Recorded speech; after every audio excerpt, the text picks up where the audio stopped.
webinar, and I am your host for today's session. My name is Rafqat Hussain, and I request Mr. Zishan for recitation from Holy Quran. Zishan, please.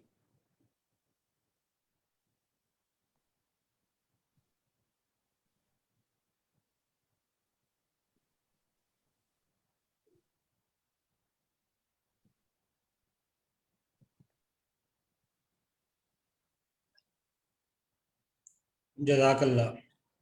For opening remarks, I request Chairman CPD Committee, Faisalabad, Mr. Ahmed Jabbar. Ahmed Jabbar, sir.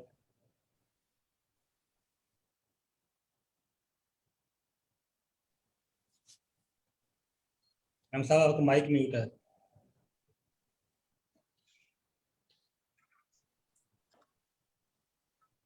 Bismillahirrahmanirrahim. It's my turn?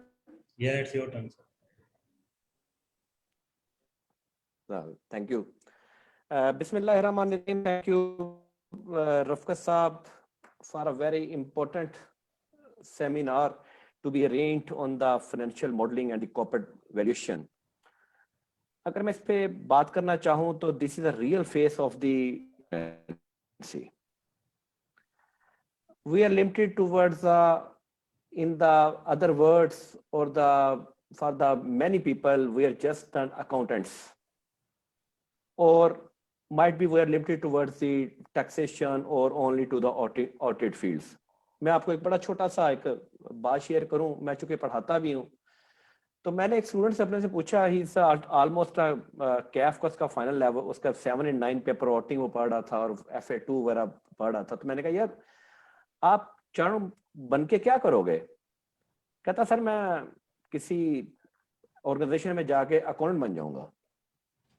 मैंने कहा यार वो तो BCom और MCom वाला भी जो accountant बन जाएगा, फिर तुम्हारा इतना highest level of the I think so decision, अगर मैं कहूँ इसमें कोई शक नहीं है कि it's doctorate in the accountancy, अगर मैं इसको जितना हमें ICAP में पढ़ाया जाता है समझाया जाता है.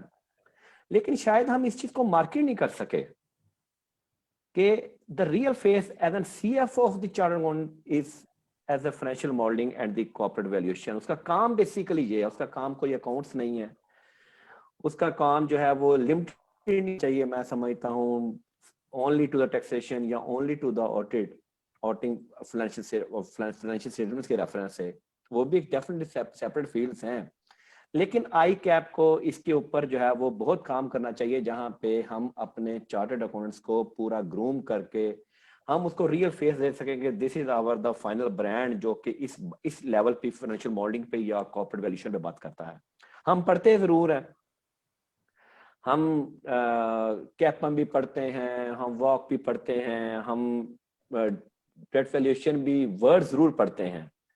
लेकिन अगर मैं अपने लेवल की बात करूं as far as the cap is concern, then the 3.5 years the articleship is concerned, even the students of the ICAP who are even the qualified, वो उनको वर्ड्स के बारे में बात करेंगे, उनको जरूर पता होगा इन चीजों का, लेकिन उसकी प्रैक्टिकल एप्लीकेशंस कैसे हैं, उसको समझना कैसे है, उसकी financial modelling in the industry कैसे करनी है, वो शायद उनको बिल्कुल भी इस चीज का नॉलेज नहीं होता.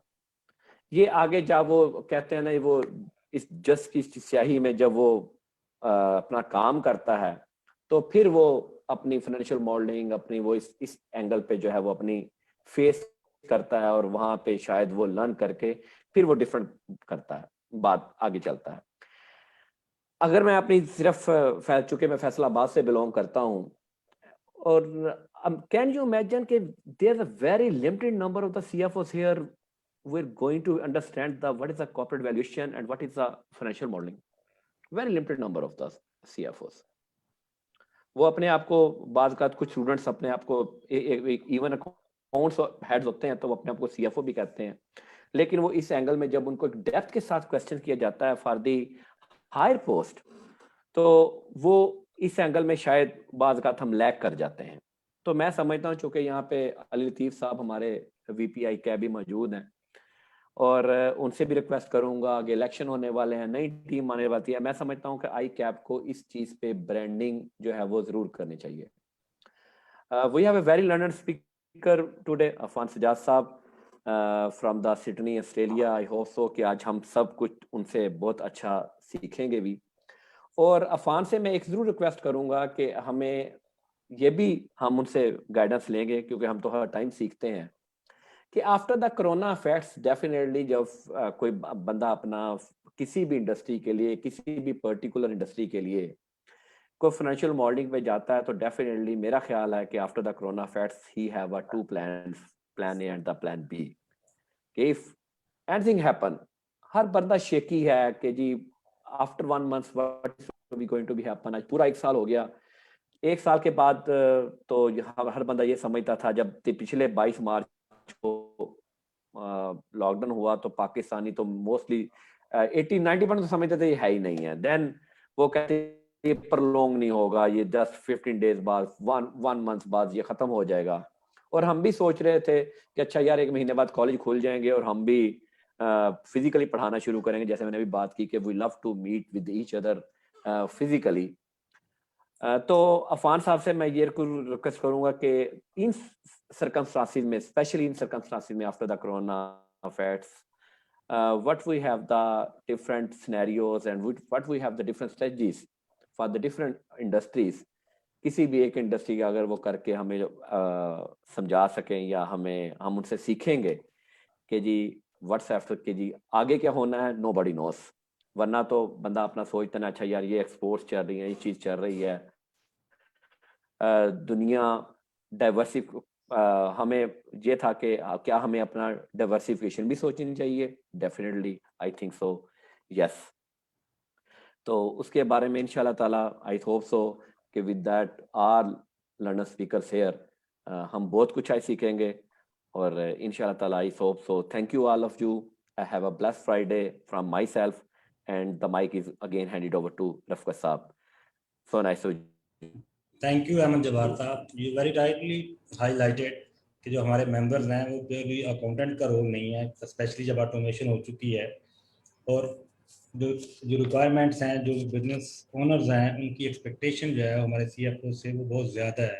आज के दौर में हम बिजनेस पार्टनर्स की बात होती है, CFO के न्यू रोल की बात हो रही है, और मैं समझता हूँ कि फाइनेंशियल मॉडलिंग जो है इसका बड़ा इंपॉर्टेंट रोल होता है. इसी वजह से जो हमारी CPDs हैं वो हम बड़ी एक्टिवली और ऐसे टॉपिक्स लेके आ रहे होते हैं ताकि जो हमारे मेंबर्स इंडस्ट्री में हैं या प्रैक्टिस में हैं वो अपडेट रहे, और जो न्यू स्किल्स हैं, ये जो नई चीज़ें वर्ल्ड वाइड हो रही हैं, वो उनको किस तरह से हेल्प आउट कर सकें. और आज का वेबिनार भी इसी कड़ी है. We welcome our vice president Ali Latif साहब as well. For welcome address, I request Secretary NRC Mr. Farooq Hamid. Farooq sir, please. Thank you, Rafka Saab. Assalamu alaikum, everyone. On behalf of NRC and PPD Lahore, I welcome you all to this today's session on financial modeling and corporate valuation. As rightly pointed out by Ahmed Saab and again emphasized by Rafka as well, our role is not simply of an accountant or a bookkeeper. Anyway, so coming back, our role is not simply limited to accounting or bookkeeping. We have to keep that in mind. It's much more than that. We are business partners, and irrespective of the fact that we are in industry or in practice, business valuation and a corporate valuation, financial modeling is equally important for all of us. Either we are presenting these valuation or models to the board of directors, or we are assessing these as auditors, or we are preparing these as consultants. So for all of us, we need to have proper understanding, keep refreshing these concepts, and have in-depth knowledge of different techniques, new techniques that being applied in different valuation models or financial models. So I'm confident that today's session being conducted by CPD and Afan is here with us would be very helpful to all of us for refreshing our knowledge and further improving our understanding of financial modeling and valuation techniques. So with this, I welcome you all again and hand over mic to Rafat Saab. Rafat Saab, over to you. Thank you, Farooq Saab. Thank you. Dear members, financial modeling is considered an integral part of financial decision making, especially assessing business plans, capital budgeting, investment appraisals, debt servicing, and credit analysis. Corporate valuation is used to determine the value of companies, investments, expansion projects, mergers, and acquisitions. What is financial modeling? What are the key strategic aspects to be considered in preparing financial model? What are different approaches for corporate valuations? And what type of financial models we can build? To discuss all that, we have invited very eminent keynote speaker, Mr. Afan Sajjad, who has joined us from Australia. Just a brief introduction of Mr. Afan. Afan Sajjad is a fellow member of ICAP and also member of CPA Australia. Afan has extensive experience in strategic management, corporate finance, financial modeling, and business valuations. He has been involved in projects like listing of companies on stock exchange, private equity investments, acquisitions, mergers, and debt restructuring. He has served for various renowned companies both in Pakistan and overseas. He is currently working as finance business partner for leading healthcare company in Australia. Now I request Mr. Afan for his keynote address and presentation. Mr. Afan, over to you. Thanks, Dr. Rafkat Saab. Bismillahirrahmanirrahim. Assalamu alaikum to all the members, to Rafkat Saab, to Farooq Saab, Ahmed Saab, and everyone who is listening and watching here. Assalamu alaikum from my side.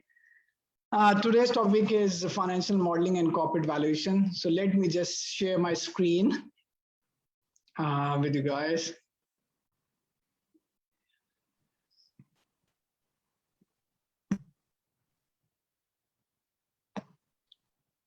So, of course, if you can confirm me, you can see my screen? Yes, we can. Yeah. So our today's topic is financial modeling and corporate valuation. So we'll start with the introduction to financial modeling.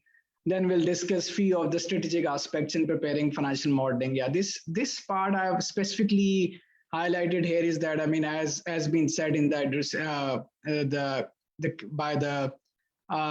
addressing people, that we accountants are more focused on accounting, on profit and loss, on balance sheet. But here I like to address or highlight few business issues, business things which needs to be considered while preparing the financial models. So first we'll start with the introduction, then I'll discuss few strategic points. These are not much, but I like to discuss these strategic points. Then we'll move on to specifically to the modeling issues of profit and loss and balance sheet items. And then we'll move to the corporate valuations. And last but not the least, I'll just discuss few of the renowned financial models which been used in the corporate world. Okay. So let's start. So what is financial modeling? Yeah.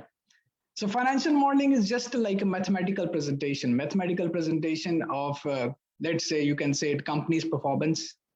It's a mathematical representation of financial assets performance. It's a mathematical representation of performance of a project, of a portfolio. So it's just like a mathematical presentation which we prepare on Excel, and there could be other tools available as well. And what we try to do is to create some kind of mathematical relationship, which can give us a good result through which we can make good informed decisions. So possible applications. So what could be the possible applications? So generally we want to analyze company's performance. We want to value company's value, how much the price could be for that company. We need financial models for scenario planning. I mean, if we are going for a project, we need financial models for that so that we can present it to the management, to the board of directors. Then we can also present it to the bankers. Same, we also need it for project finance. We are also going to get finance for a project, for a company, for expansion, for acquisition. So we need to present it to the banks. If we are trying to attract some private equity investor, we still need a financial model to present to them. And we also have some accounting use for that. We also could calculate fair valuation by using the technique of financial modeling. Okay. So let's move on to the next slide. So, I mean, I just jotted on a few of the users. I mean, you already guys are aware of these users. So let's suppose we are sitting in a company. So we all are users of financial models, whether we are working as the top management, we are like presenting into the board of directors, we are part of the board or other committees, we still have to, so we all are users of financial models. So if we are discussing future business plans, will be presented to the board of directors, to the management. If you want to check the sensitivities of different variables, key issues, key things impacting our business, we still need financial model for that. And another important thing, I've seen, many companies have cash flows issues. So the financial modeling is a very good technique to analyze the cash flow of the company. You need to continuously analyze that, whether you need short-term financing, whether you need long-term financing, or do you need to divest some of the non-profitable operations. So these kind of decisions. But if you are lucky, you have excess cash flow, company has surplus cash flow, you can always think of investing into short-term investments, long-term investments. We can think about the expansion project. We can also, analyze companies which can be acquired. We can also look into the companies which can be merged for synergy benefits. So for all these, financial modeling is a very good technique to analyze and to make an informed and reasonable decision. So same, I'll just quickly go through that. Banks also need that whenever they are evaluating your projects, your loan needs, your debt restructuring needs and all that. Investment managers, fund managers, they continuously evaluate companies' performance, and then they want to, they judge the entry and exit points where they can enter into an investment and from where, at which levels they can exit from that investment. Same for the equity investor. They also analyze business. They determine the entry price into the business, and then also what could be the good exit value. For listing also, we need to determine some kind of value for the company. So financial modeling and then the corporate valuation techniques, we need that. We have to present it to the different stakeholders, whether those are underwriters, whether they're pre-IPO investors, SECP, stock exchange. So everyone needs to get something, some information, some concrete valuation on the basis of which they can determine the company is valued at this price. Rating agencies also rate our credibility to repay our debts. Yeah. So they also use financial models for that. For accounting, we can also use for fair valuations, for impairment testing of the investment. So these are just general, we already know all this. Just wanted to reiterate, these could be the possible use, but you can also use it for your other decisions, other business decisions, any other, like even a small business decision, you can use a financial model for that. So generally talking about what is the process of preparing a financial model, I'll just talk about like general easy way. So we need to start with the historical financial statements. We'll analyze the historical financial performance of the company. We'll analyze it, we'll determine how is the growth or the performance is moving, how the variable, fixed cost, other different parts of the balance sheet, how they are moving over the period. Then very interesting, a very important point, which I feel this is the most strategic point, is the need to discuss your future plans, your future changes in the business with all the production department, all the departments or key departments of the company, whether that's a production department, whether it's a sales department, commercial, logistics, any other department, even I think so. These days the automation department is very important in terms of, a lot of business moving towards e-commerce segment as well. So you can't just be selling everything through a brick or mortar business model. We still need to have some presence in the e-commerce business, yeah, whether for the advertisement, whether for selling or any other purpose.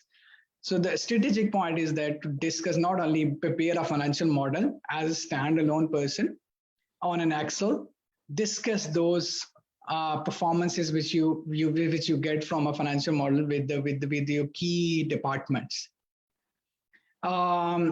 So other thing is that you have to determine the value drivers of the business. What are the key value drivers? Then you have to correlate those value drivers with the revenue, with the expenses, with the working capital and the capital expenditure requirements of the business. So after determining the value drivers, determine how the expenses, income, revenues, and the balance sheet items will move. We'll prepare income statement, balance sheet, cash flows, and finalize it for future years. Then we can create outputs. whether you want to present to the board of directors, to the management, they want to see 5 years performance, 10-year performance. If we are going towards an investor, we need valuation. What could be the valuation to be presented to those investors? So last, we need to plan well, build well, test again and again, so that there are limited chances of errors. So test again and again, and then use it. So this is another strategic point. So what are the roles we have being a financial modeling creator? So first, we need to have skills of strategic management. We need to have like basic accounting information, a basic accounting knowledge, and on top of that, we also need to be an accountant which are strategically aware of what's happening in the business, what's happening elsewhere in the world. So one role is to be a finance expert. Next is to be a spreadsheet expert. Spreadsheet expert. I would say, you use it as per your abilities, but you can extend it. You can learn a lot of things from. Even you can go online, you can learn different things. So it's not a big thing, but still, we need to have, proficient level. We need to have a proficient level of Excel expertise. Last, which I think is a very important thing, because we are already finance expert, we are also quite a proficient level of Excel experts as well. But the other thing is to, think like a designer, think like an architect, think, what your user wants. Think, just perceive, what's happening. If your user is board of directors, the private equity investor, think, how they are thinking your business, how they're thinking your business performance. So just design something which they like, which they can easily understand, which they can easily manipulate, which they can easily change whenever they want. They should use it and feel fun of making changes in the financial model. So this is a very important thing, which I think, it's your own personality trait. So you need to bring that personality trait out and think like the designer and architect, which want to create something which is very user-friendly and very fun to use for the users. Okay. So next one is, this is also very important, which I thought, I should definitely highlight this. So how to start a financial model? So what is the basics of financial model? So financial models will be started whenever I'm assessing a business. Think about your company. So you will start with the capacity, with the revenue of that business. What is the capacity? Let's suppose I work for a manufacturing plant. So manufacturing plant has a capacity. They can't go beyond that capacity. They might be achieving like 90% of that capacity. They can extend that capacity based on their resources, but they can't extend it to like from 100 to 150%. So this is the first thing which you need to determine when you are assessing a business, that what is the potential for that business? Where is that business? How much capacity utilization that business is using of its existing capacities? So this is the very, very starting point for a financial model. Then, when we are looking into the revenue and the capacity of the business, we will also analyze how can that revenue can be increased. So we need to understand if a business, does that business still has market penetration potential? But there might be, we are assessing a business which is already in a market which is very saturated. So we need to understand whether that business or a product has market penetration still available. If not, whether we can expand the market. Let's suppose, there are a lot of retail outlets these days which started from one city. Let's suppose they have a retail outlet in Lahore. So now we need to understand, do they have the capabilities? Do they have the management to expand it to, let's suppose they want to go to Karachi, they want to go to Faisalabad. Do they have the capacity to expand that level? So we need to think like strategically think about these factors. We are not just trying to create a model on an Excel. We're trying to think about these factors. So starting point, capacity, revenue, market, but we need to understand where is the potential. Does that business has potential to penetrate into the existing market? Does the business have potential to move to a new market? Does that business has any potential, or they are working on a new product? They are doing any research and development on the new product? So we need to think about these things. And further, moving forward, the business is already in a very saturated position and the sector is not growing. do we have the potential? Do that company has the potential to diversify into some other segment? Do they have the muscles to go to another business line? Can they add any other business? So these kind of critical things, yeah, which I think, very important, because these will be discussed in senior management meetings, in the board meetings, in the bank, when you're presenting into the bank to a banker, if you're presenting into a private equity investor, these things will be considered. So do consider these points. Do create your answers for that before you present something. Next, they are also for every business, they are the key, some factors which are also affecting the business. So let's suppose we also have to think about the business, that do they have a barrier to entry in that sector? Let's suppose, there could be a sector which has huge licensing cost, like a telecom sector. Probably telecom sector is not easy to enter because they have huge licensing costs. Yeah. So these kind of businesses, so we need to think about how much are the chances of new people coming into that business? How easy for a new entrant to enter into that business and then expand and try to create saturation? Like if you talk about a clothing business is a quite saturated business. Anyone can create a clothing line and come into that. Yeah. So we need to think about, how that industry is protected. Then the buyers. So buyers is also critical. I'll give you an example. Like we have IPPs. We have IPPs in Pakistan. So they produce the independent power plants. So they produce power and then they sell it to government discos. So we have to think about that. These businesses have a buyer line, which is like, they might have a buyer line which is government. So they might have 80%, I'm not sure, how much percentage they are selling to government, but I'm thinking they're 100% selling to the government. So there is one buyer, which is government. And there will always be cash flow problems, because if you're dealing with the government and government discos, unless the government changes something in those disco structure, there will always be recovery issues. There will always be cash flow issues for these IPPs. So whenever we are assessing this kind of business or any other business, we need to understand how diversified its buyer or customer line is. So you need to understand these kind of things. Then the supplier power. Supplier power is also critical. So we need to understand who is our supplier, who is the business supplier. I'll give you an example. I used to work for a fertilizer company. So I still remember that fertilizer companies used to have guaranteed gas contract for government of Pakistan.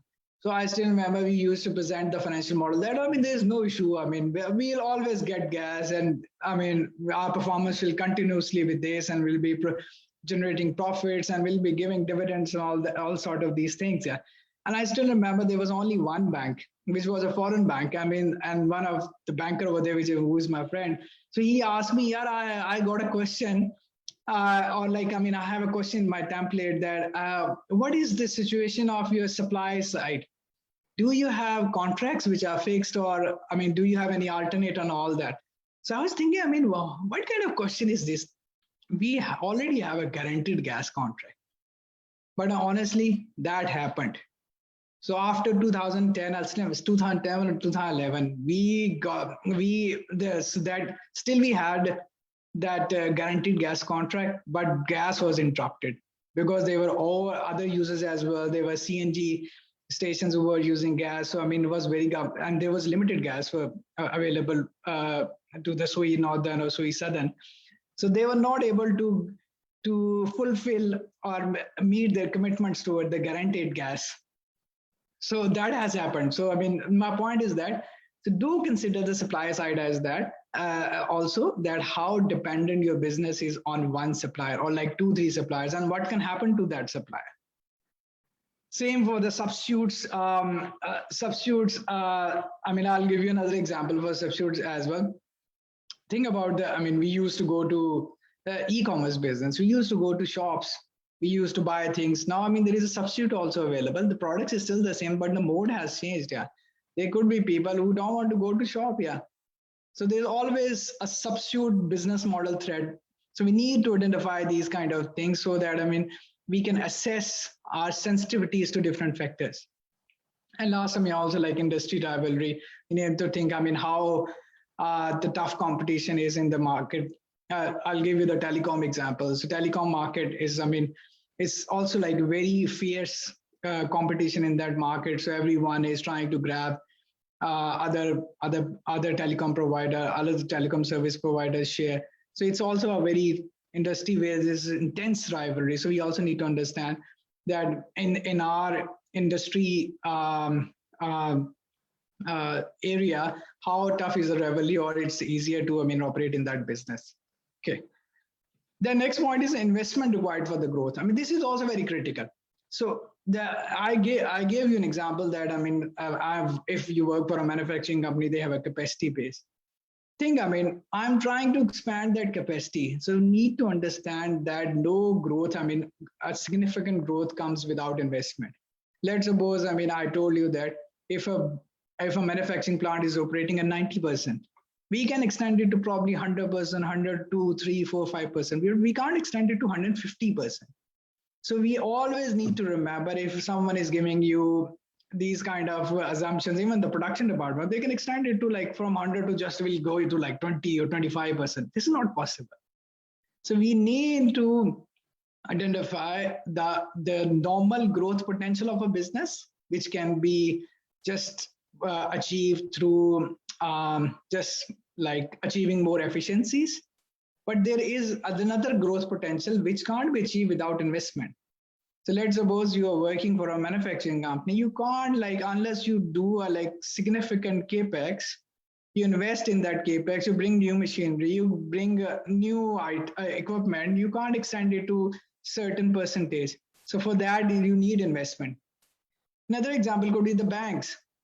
So let's suppose a bank is operating. Bank has the capacity of is set, how much deposit the bank has. Then the bank can lend certain percentage of those deposits.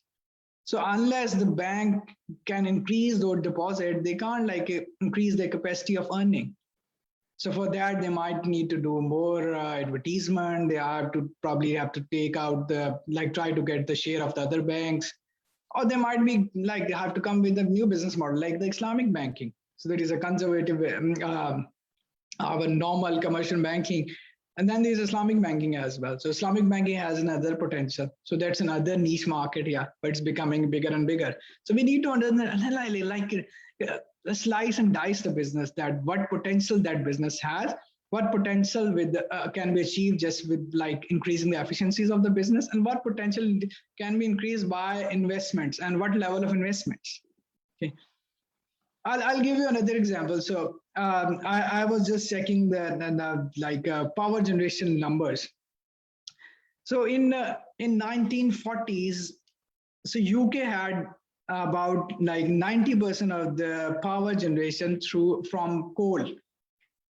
And nowadays, UK has about only probably 1 or 2% of the coal production. So in 2020, they have changed their power generation mix, that from in like 60, 70, 80, probably 18 years, they have moved from 90% coal power based power generation to probably 2% or 1.16, and they have the vision of like removing it entirely. So this is a change in the market, yeah. So probably, I mean, we are investing a lot in Pakistan. We are investing in coal-based power plants, but future could be whenever the government changes the policy, the power policy, they might want to invest more into greenhouse or like renewable energies.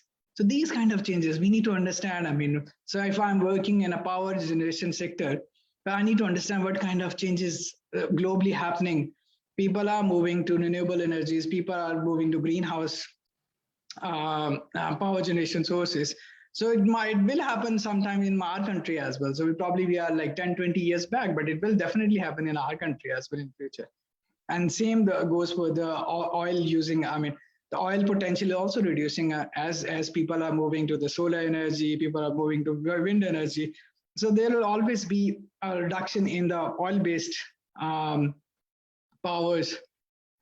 Same has happened during the COVID period as well. When everything was locked down, so world power, petroleum utilization came down to probably 50-60% only.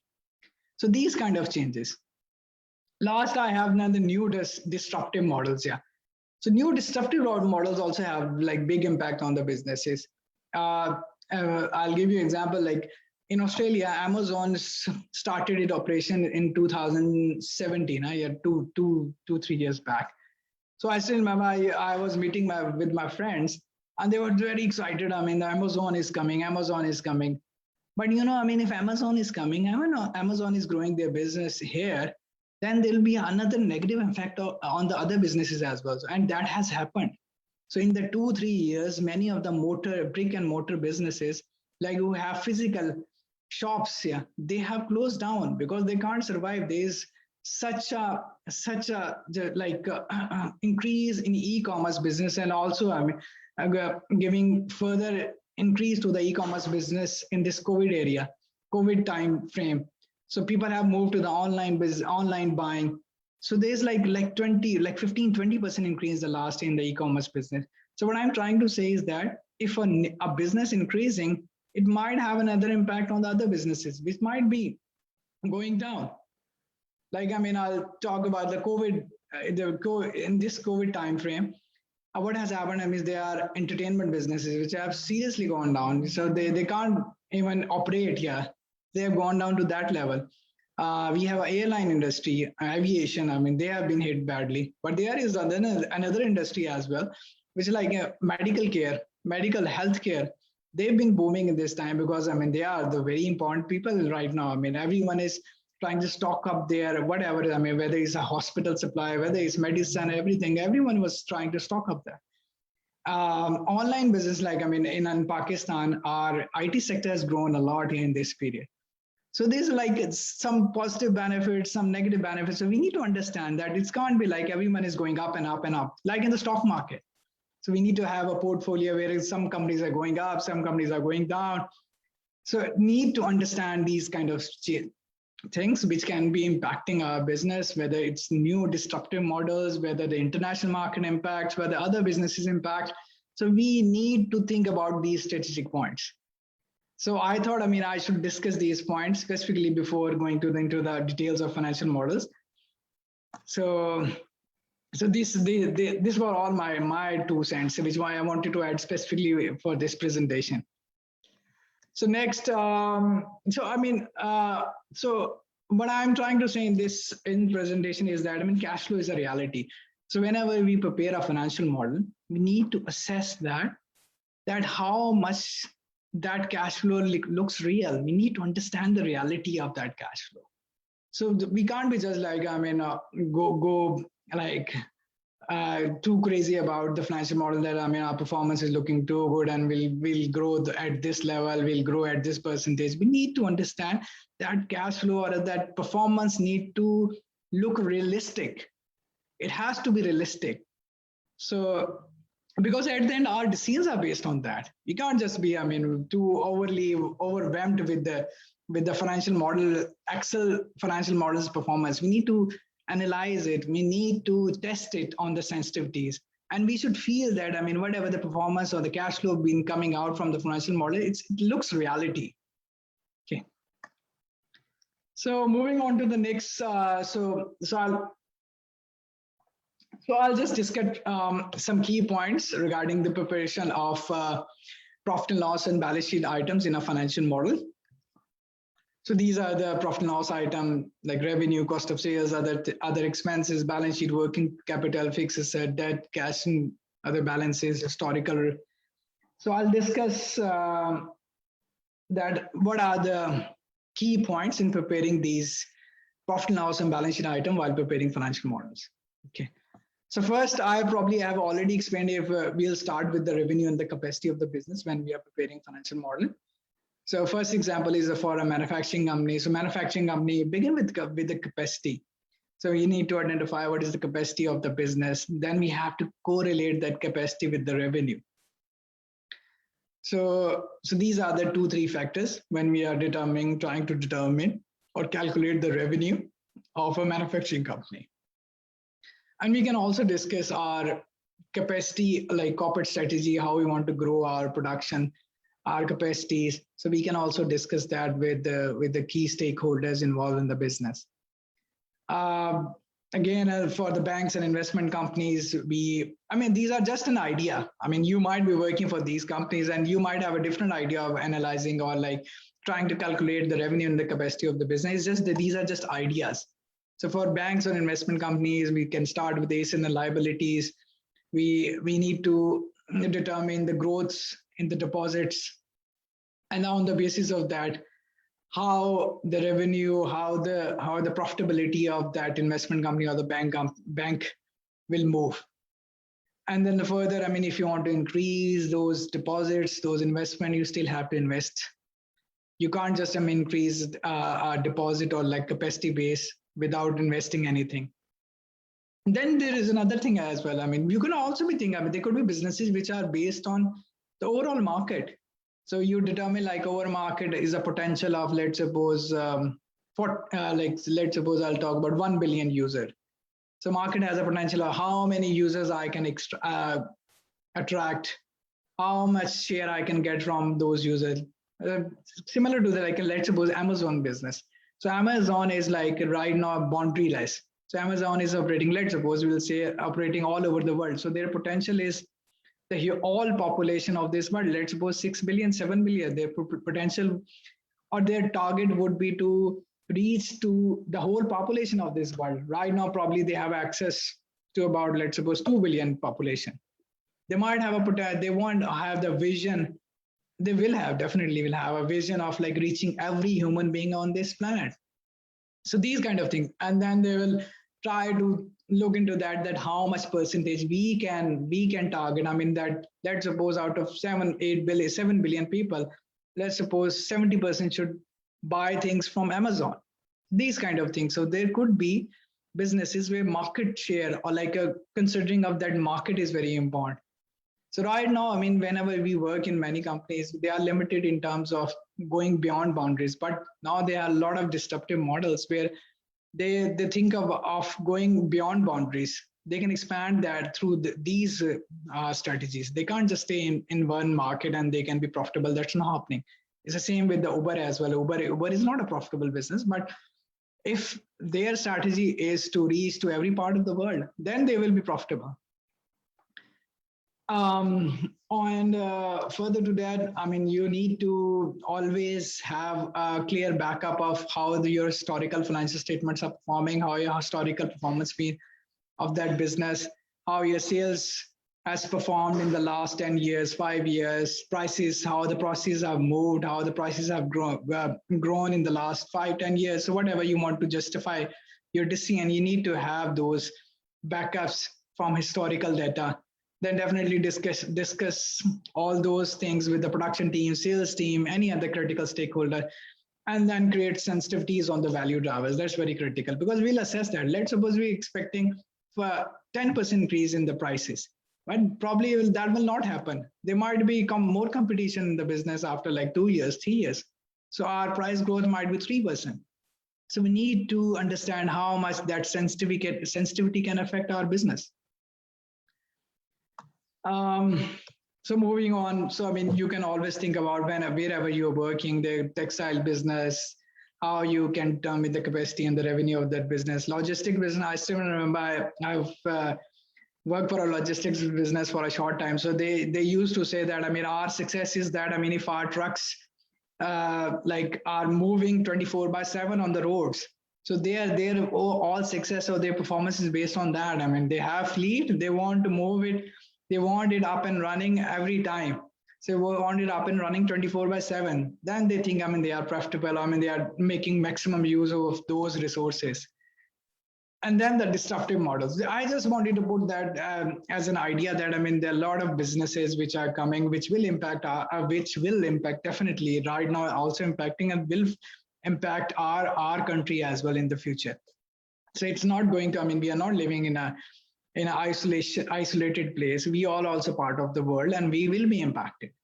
So there will be there are a lot of Pakistanis right now who are also working e-commerce business and they're providing services from Pakistan. So this has changed. So this will be coming. So it will impact each and every business. So I just wanted to give few ideas, like subscription model, Netflix. So Netflix, same like Amazon, they want to they want to reach all over the world, and they want to maximize the users. So Netflix has competition with Amazon, Amazon Prime. There's another one for the Disney as well. I don't remember right now. So they all want to like get access to the users, so that they all have like maximum subscriptions, maximum subscribers, and their model is like that. Uber has the same kind of model. Uber is operating boundaryless, so they are operating everywhere. They're operating in Pakistan as well. So these kind of new business models which are disruptive, and these businesses will impact our businesses, our normal conventional businesses as well. Whenever Amazon will come, it will definitely have an impact. Our other businesses, there'll be impact on the retail businesses. I've seen this in Australia. They were like businesses which have closed down. They had good big shops in renowned shopping plazas, but they now have to close it because they can't sustain their cost. Sales is not increasing, sales increasing on the e-commerce side. And further, they also saw the potential. They also added the e-commerce side to their business, and they have like regained some of the share. So we need to understand that sometimes you also need to change your business model, or like slightly amend it, or slightly change it as per the business requirements. So tips for the profit and loss items. So I also want to highlight that, I know our members are also very keen in getting an Excel file. So I do have an Excel file. So it's just a basic model. So that'll be just for guidance. So I'll definitely share it with the members. I wanted to share it with the presentation, but somehow I have to move to the other screen. So I'll also share that Excel file and ask the NSE team to share it with the users as well. So I'll go to the tips for the profit and loss item. So for profit and loss, we identify the value driver of a business. So let's suppose, so there could be variable items. There will be variable items which are linked with the value drivers. Like I used to work for fertilizer business. So fertilizer business had a capacity of producing certain units every day. So they used to get gas from SNGPL, and they also were getting gas for power generation. So those were all linked with the production. So we can identify those kind of variable items, variable expenses, and we have to link it or correlate it with the value drivers.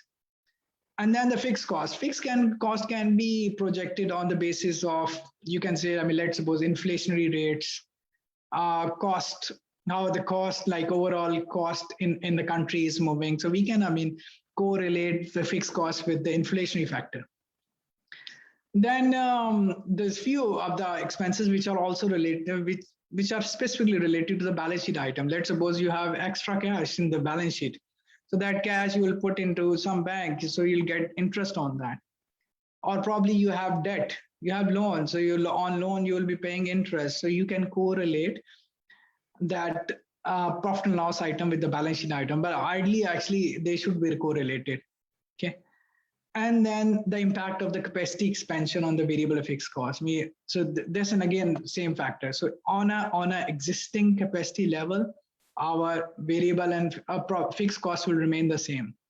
But if we'll expand our capacity to where we have invested, like in CAPEX, in increasing the plant and machinery, increasing going for more advertisement for bank, or trying to get more share for a bank, so our fixed cost will increase. If a bank is expanding its deposit, so they might need to increase their ATM machines, they might need to increase their branches, they might need to increase their presence in remote sites as well. So these kind of things. So we need to also think, if we are expanding in our financial model, there will be impact on variable and fixed cost, which we need to identify as per our business. Next is these tips for balance sheet. So about balance sheet, always prepare a T account. Yeah. As being an accountant, just I would like to say that for balance sheet items, always create a property, T working, whatever, whether T working or in another way, but start with opening balance, addition, and then deletion or payments, whatever, and then the closing balance. So for every balance sheet item, create those kind of that structure: opening, addition, deletion, and closing balance. That will help you in getting an accurate balance sheet.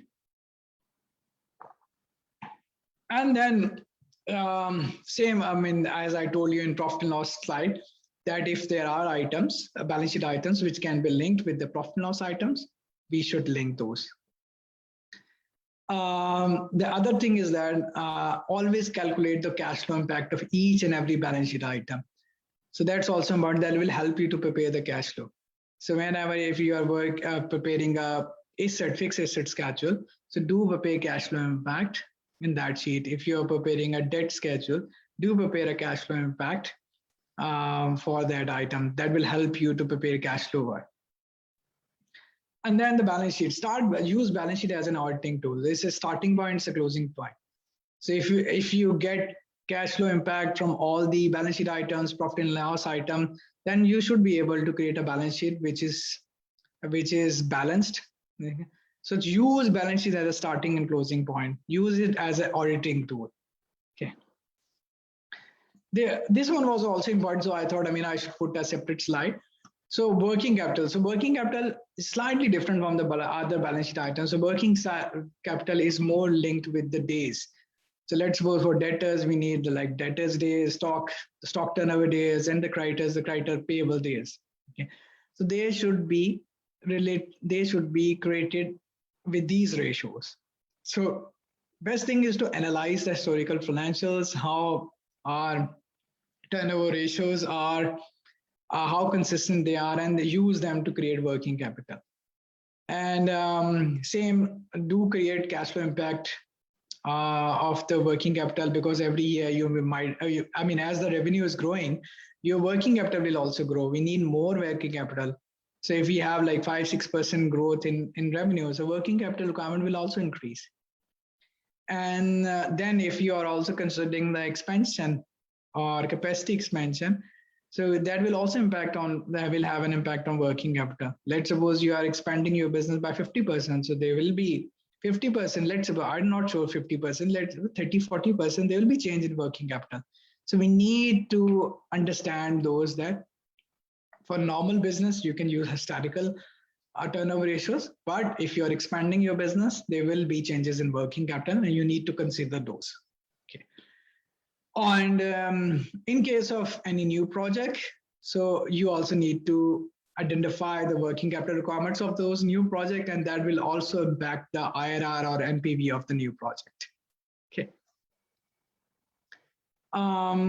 So for asset, again, the same thing that for balance sheet, I would recommend to create proper opening balance, addition, depreciation, deletion, depreciation, closing balance, complete working. But in addition to that, I would say divide your CAPEX spending. So there will be normal CAPEX spending, which you need for sustainability of the business, which is required every year. For a manufacturing business, they need a turnaround every year. If that production plant is working 24/7, they definitely need to have some time off and need to do few repair work and all that.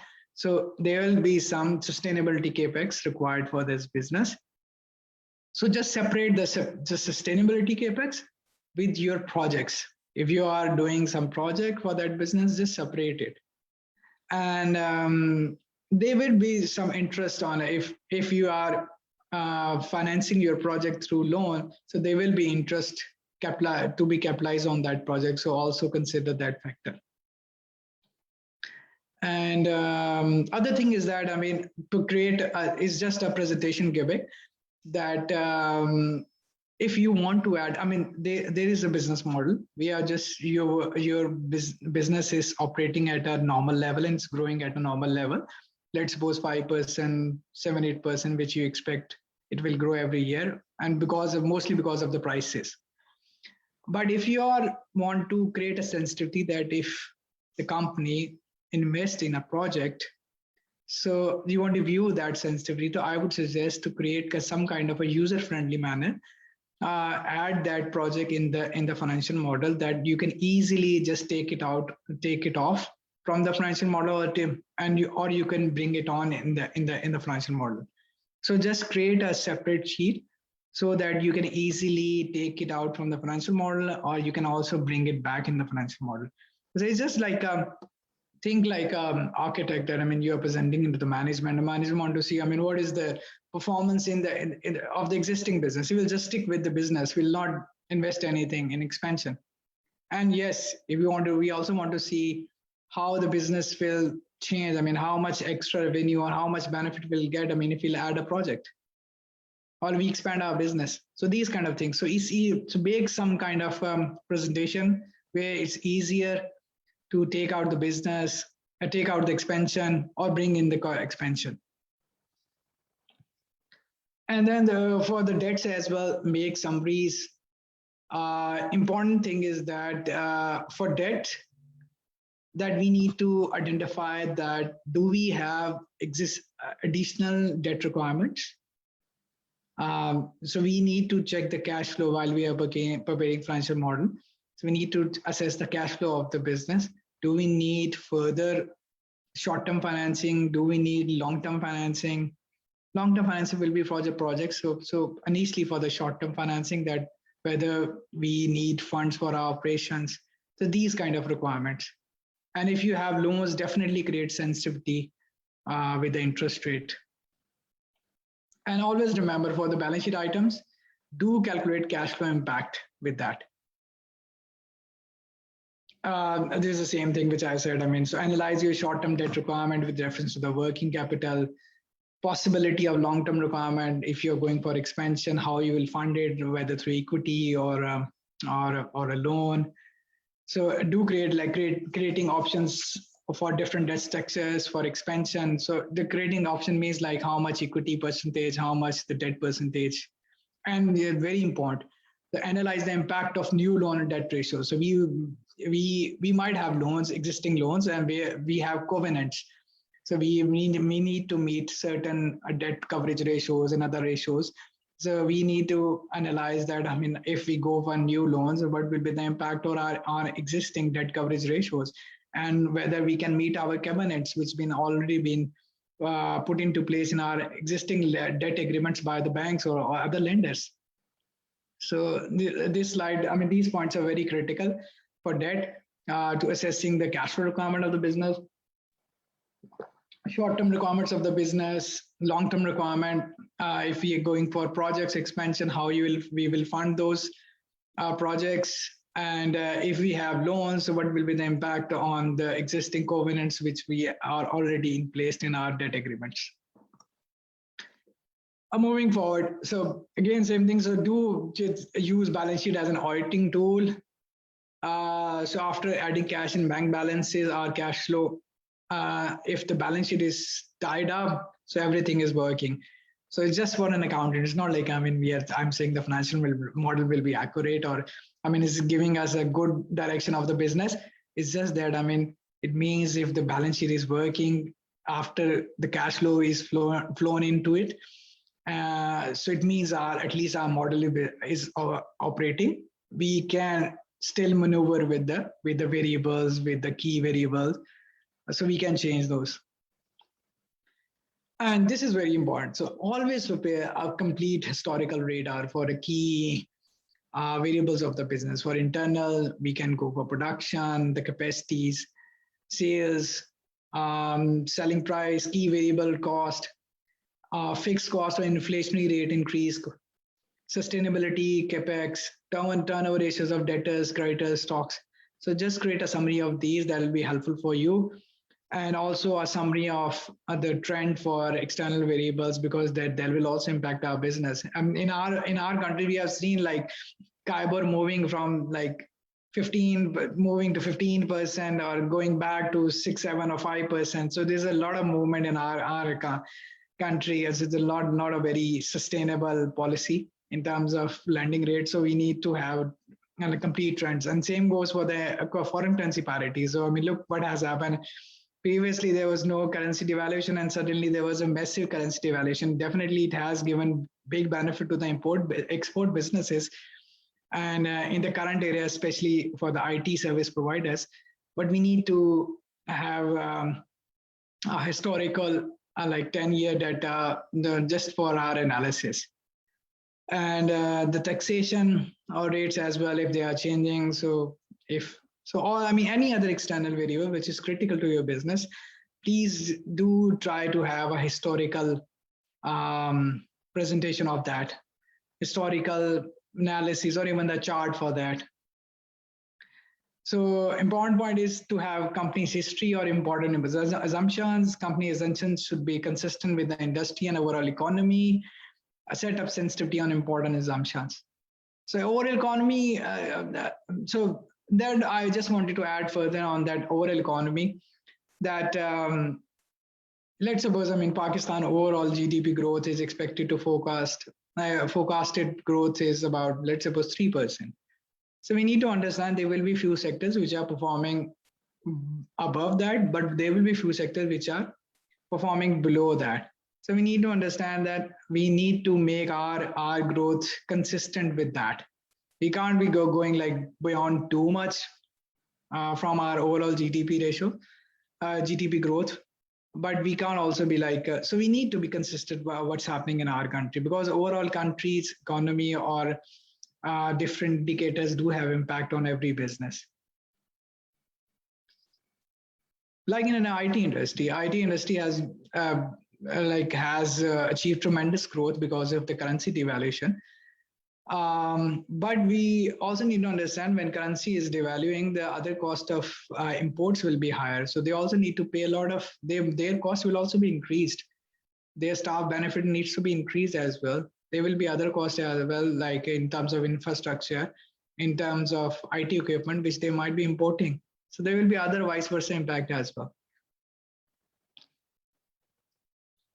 So what could be the output? So output could be, if you are just presenting company's performance, so that will be profit and loss, balance sheet, ratio analysis, different options and scenarios. Like I told you that if we want to add a project, so there could be options. You want to add options in the financial model. Scenario analysis, like best, good, best, worst. So if certain internal, external variable change to very best levels, to medium levels, to slightly low levels, so we need to create, we would like to have scenario analysis. So point is this: in output, if you are just presenting company's performance and asset performance, that could be balance sheet, profit and loss, ratio analysis, and then some scenario analysis as well. Moving forward, what is corporate valuation? So if we wanted to present the financial model to an investor, to, let's suppose, stock exchange, if we want to go for an IPO, so we also need to have valuation of the business. So that could be another output. If we are creating a financial model for a project, so we like to calculate or investigate the IRR or NPV or the payback of that project. So these outputs are different. So existing company more focused on the next 5-10 years performance. If you are going for investment, so we are more interested into the valuation of the company. If we are talking about just a project, so for project, there are different finance holders. Like in a project, there will be equity holders, there will be debt holders, there could be preference shareholders, there could be other debt holders.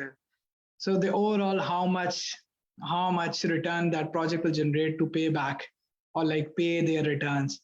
So for project IRR, NPV, payback, those could be important. If an equity investor is preparing a financial model, so they will assess, what could be the good entry point or exit point value for this business. So let's suppose they enter on a certain multiple in a company, and then they want to improve that business or just assess that business and then exit on a certain multiple from that business. So these kind of outputs. Okay.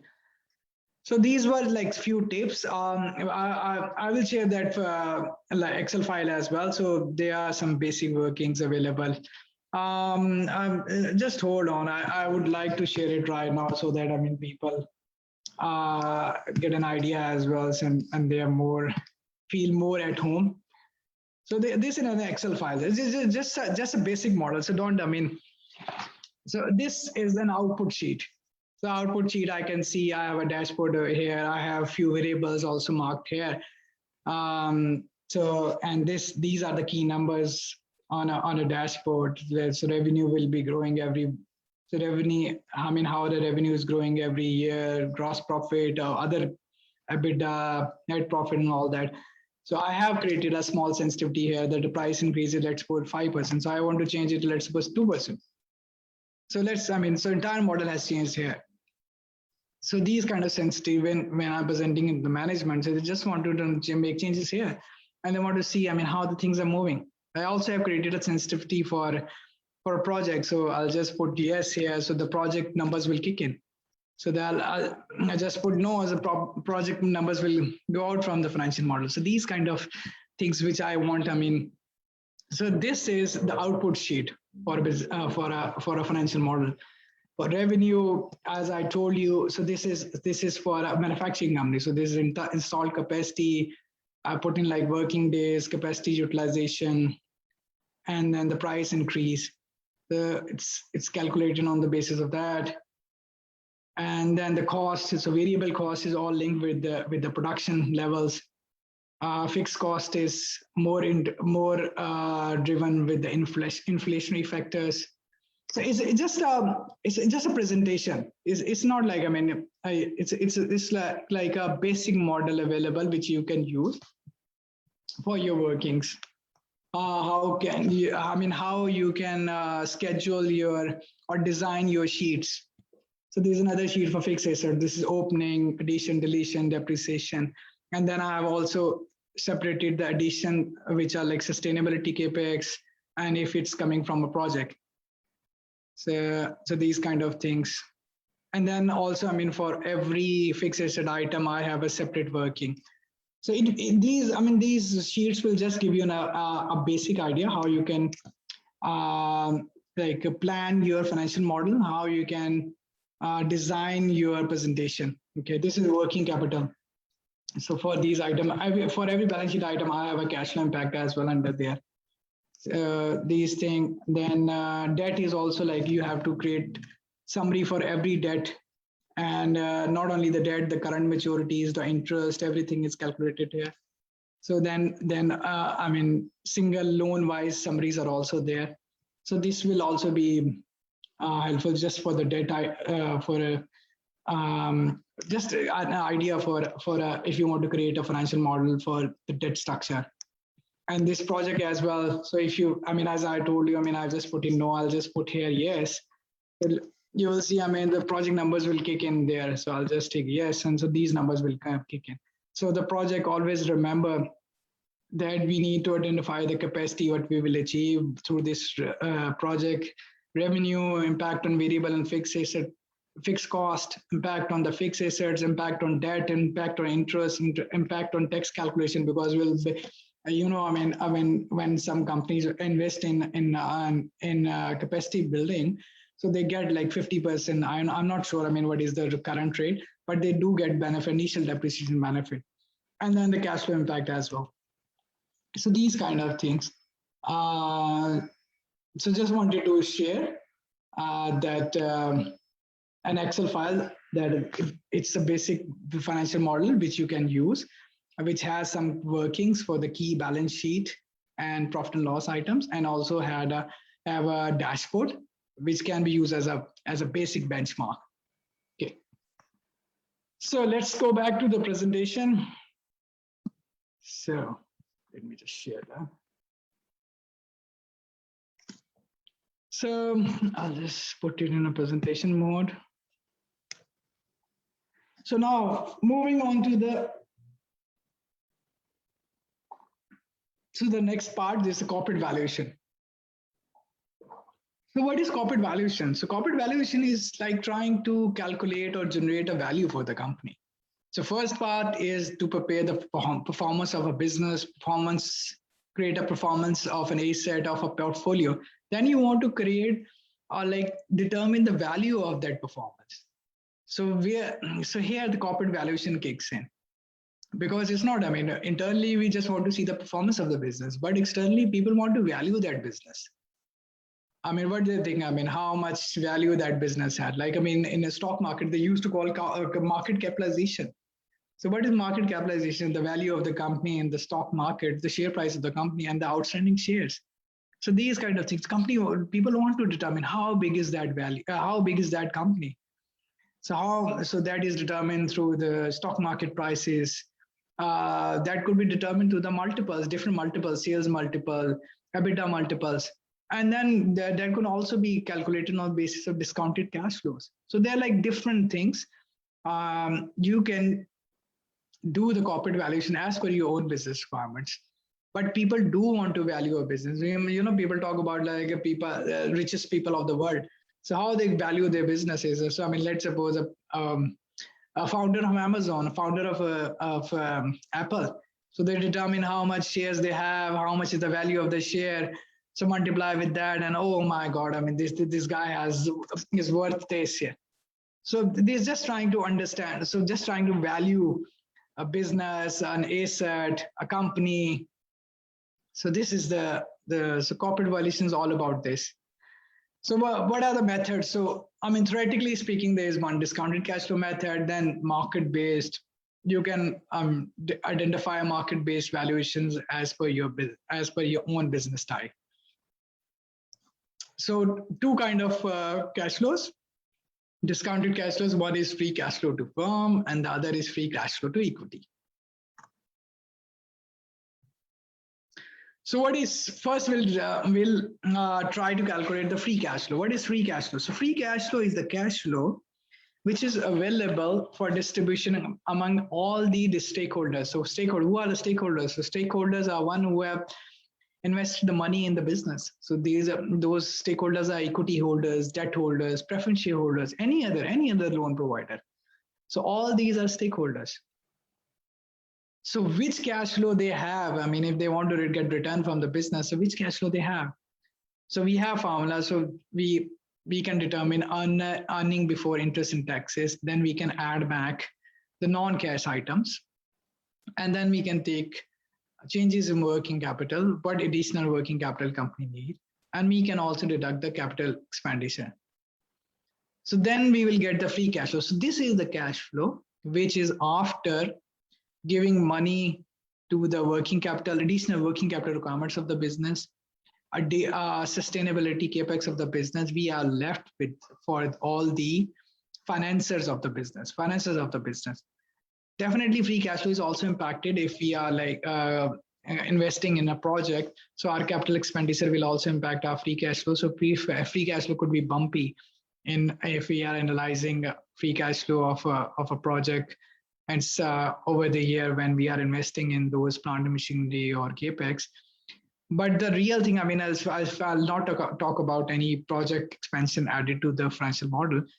So this cash flow is the cash flow, this profitability or cash flow is the cash flow which is available for distribution among all the finances. And finances are equity holders, debt holders, preference shareholders, any other fund provider of the business. Okay. First, we'll determine the free cash flow. This is the base for a discounted cash flow calculation. Then we'll deduct the tax. I mean, we need to also give money to the government. So just take out the money to be given to the government. So that is the cash flow which is purely available to all the finances, all the fund providers. So this is called enterprise value, free cash flow to firm, enterprise value. So this is the cash which is available to, again, I'm talking about equity holders, to finance holders, to debt holders, preference shareholders, any other debt provider, any other fund provider. Okay. So if I want to calculate the free cash flow to equity from this, so free cash flow to equity, so after deducting the tax, I have to deduct the lenders payments. So I'll deduct, I mean, how much I'm paying to the lenders, the repayments, the interest payment, any loan which is coming in. So after taking impact of the loan transactions, the cash flow which is left is only for the equity holders. The equity holders are left after that. So that is called free cash flow to equity. Okay. So the base of the financial for discounted cash flow is to initially calculate the free cash flow, then create free cash flow for the enterprise value, all the finances of the business, and then moving forward to create the cash flow for only the equity providers. Okay, so this is free cash flow. So how to determine the value? So once we had free cash flow to firm, so free cash flow to firm, we'll add a terminal value. So I'll explain in the next slides that what is terminal value.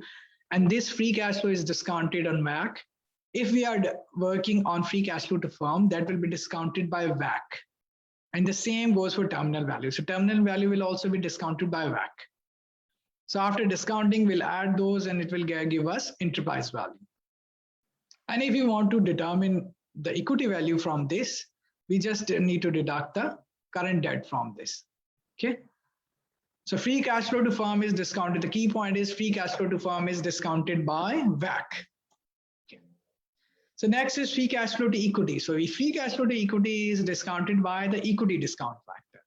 This is a key point in this. Same thing, we have to add terminal value and discount it by the equity discount factor, and that will give us the equity value. Okay. So both free cash flow to firm the difference between the free cash flow to firm and free cash flow to equity is that free cash flow to firm is discounted on WACC and free cash flow to equity is discounted on an equity discount factor. Okay. So let's move on to the terminal value. So why we have terminal value? So terminal value is there because let's suppose we are creating a financial model for a business, but let's suppose, it's very difficult to extend, especially in the current era, it's very difficult to model or project a financial model for a business for, let's suppose, more than 5 years, more than 10 years. So we need to close our financial model at a certain point. So it's very difficult. So terminal value is there to close the financial model. So it's a substitute. You would say, it's a substitute, like going further in like long year, let's suppose 15 years, 20 years is a substitute to just close your financial model. Let's suppose 5 years, 10 years. Why we need it? Because we can't calculate the cash flows for forever. We can't predict the internal, external industry variables, economy variables, international business variables. So it's better to determine our terminal value at a certain point and close the financial model. And this is used in the discounted cash flow models here. So this is used for the closing the financial model. Okay. So what is the formula for terminal value? So this is the formula for terminal value. So terminal value is the present value at a future point in terms of all future cash flows when we expect stable growth rate. So it's just a theoretical definition, but the point is the same, that we want to close the financial model and we use terminal values to close that. So what is the formula? So we'll take free cash flow of the last year projections. So free cash flow could be anyone. So if we are working on free cash flow to firm, so that will be the free cash flow. If you are working on free cash flow to equity, so the last year free cash flow to equity will be used. If you are working on free cash flow to firm, so last year free cash flow to firm will be used. Multiplied by 1 plus growth factor. Growth factor is the factor which we expect that the business will continue for a longer period. Let's suppose we say that company will continue to grow at like 2%, 3%. So it has to be conservative. So is this the growth factor which we consider that company will in the longer run will continue to grow at this level? So generally it has to be a conservative number or well thought out number divided by discount rate minus growth rate. So what is the discount rate? Again, if we are using free cash flow to firm, so discount rate will be WACC. If you are using free cash flow to equity, so discount rate will be the equity factor. So we need to just be particular about these things. So I've given the steps to calculate. So use last year for free cash flow. So free cash flow to firm or free cash flow to equity as per the requirement, multiply the free cash flow with the growth rate. Growth rate use cannot be higher than the growth. Generally, it's a principle. It's not like mandatory, but this is generally a principle. that if an international investor comes to Pakistan, they will consider that Pakistan annual growth is about 3%. Projected GDP growth is only 3%. So they consider that this sector, so they might not consider a perpetual growth of a business beyond 3%. So it's a subjective term, but I mean, this is based on the assessment of an investor when he is looking at a business and he's also looking at the economy of that country. He will consider that how justified that growth factor for the long term for that business or an economy is. And then again, dividing the discount rate used will be WACC or equity discount factor as per the requirement. Okay. So moving on to the next slide. So we have, so I can't see that. Okay. So next is the equity discount factor. So what is equity discount factor? The cost of equity is the return, okay, a company theoretically pays to the equity investors. We all know that, I mean, the equity investors are generally the last investors who get any return from the business. Everyone takes out their share before that. So first, you know, I mean, all the suppliers, let's suppose suppliers get payments. After that, the first the employees get the payments, then the supplier gets the payments, and then our loan providers get the payments. Then comes the government. Government also takes their share in terms of tax. So after that, if something is left in the business, that is available for the equity holders. So equity holders are at the biggest risk. As the biggest risk, I mean, because their return is not guaranteed. Their return is based on their assessment of the business, their vision of the business, that how that business will grow. So generally, they want the appreciation in the value of the business, appreciation in the share price of the business, or like seek dividends in the business. But understand, I mean, their risk is the biggest risk. Banks always get like fixed rates or CIBOR-based rates. So all these other stakeholders have certain kind of fixed returns, but the equity investor doesn't have any fixed kind of return. So theoretically, there are a few theories available to calculate the equity model. So there is ICAP model available where you use a risk-free rate, and then you analyze the covariance of your sector with the overall economy of the business, and then you add some premium. So that is also available. There is also Gordon model available, which use next year expected dividend of the business and divided by share price, market price. So these are available, but these are theoretical. So these are good for calculation. But I mean, if I'm an equity investor, I might think differently as well. So I might have certain number in my mind in terms of when I'm assessing that business, that economy. So that might be entirely different. Or there could be another thing as well. I mean, if I'm an equity investor, I also have received funds from different investors, and their expectation of the return is different. So let's suppose my being an investor, equity investor, my WACC is also different. So let's suppose I'm a private equity fund. So I'm getting funds from people, from big companies, from big higher net worth individuals. I'm getting funds from even the banks. So overall, I have a certain WACC. So I want to have my return above those WACC levels, because I also need to earn something from that. So I'm just saying, it's difficult to calculate equity discount factor, but there are theoretical models available. We can use it, and we can also change the equity discount factor as per our expectation of the performance or return from the business. Okay.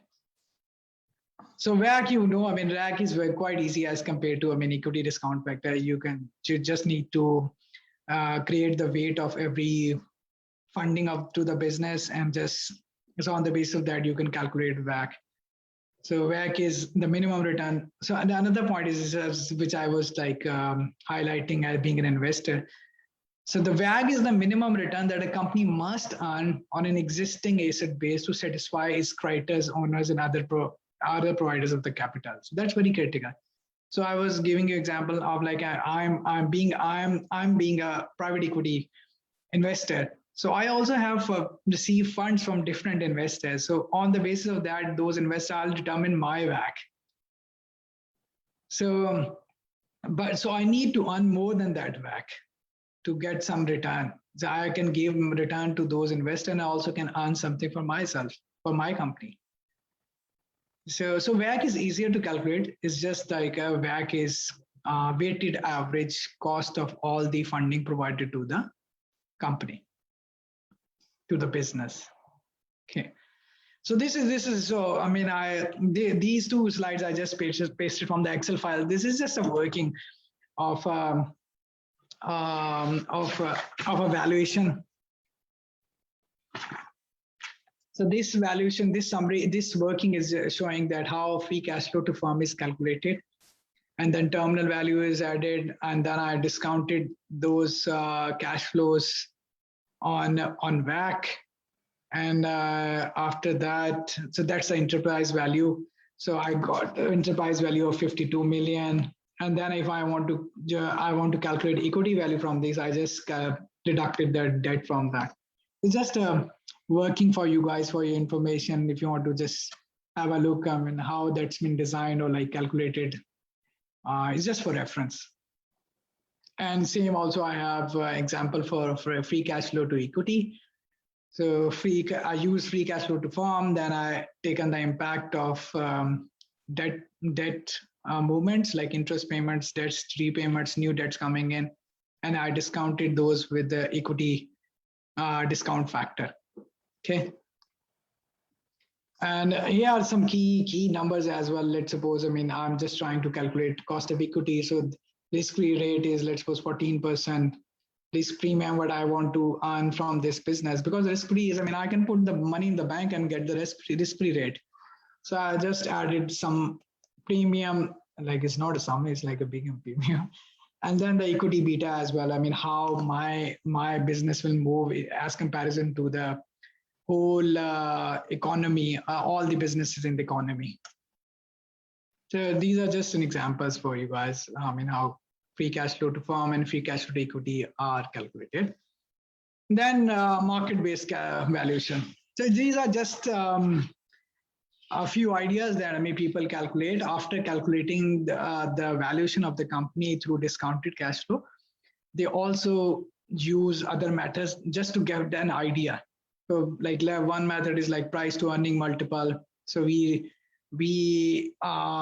determine the price to earning multiples of the companies in the sector, and we try to average out those and use that multiple to our business and try to determine our value. So let's suppose, I mean, I'm working in a sector. I remember for the fertilizer sector. So the fertilizer sector, there were already like 3-4 companies were listed. FFC was there. Angro, Fatma, I don't know at that time was there or not.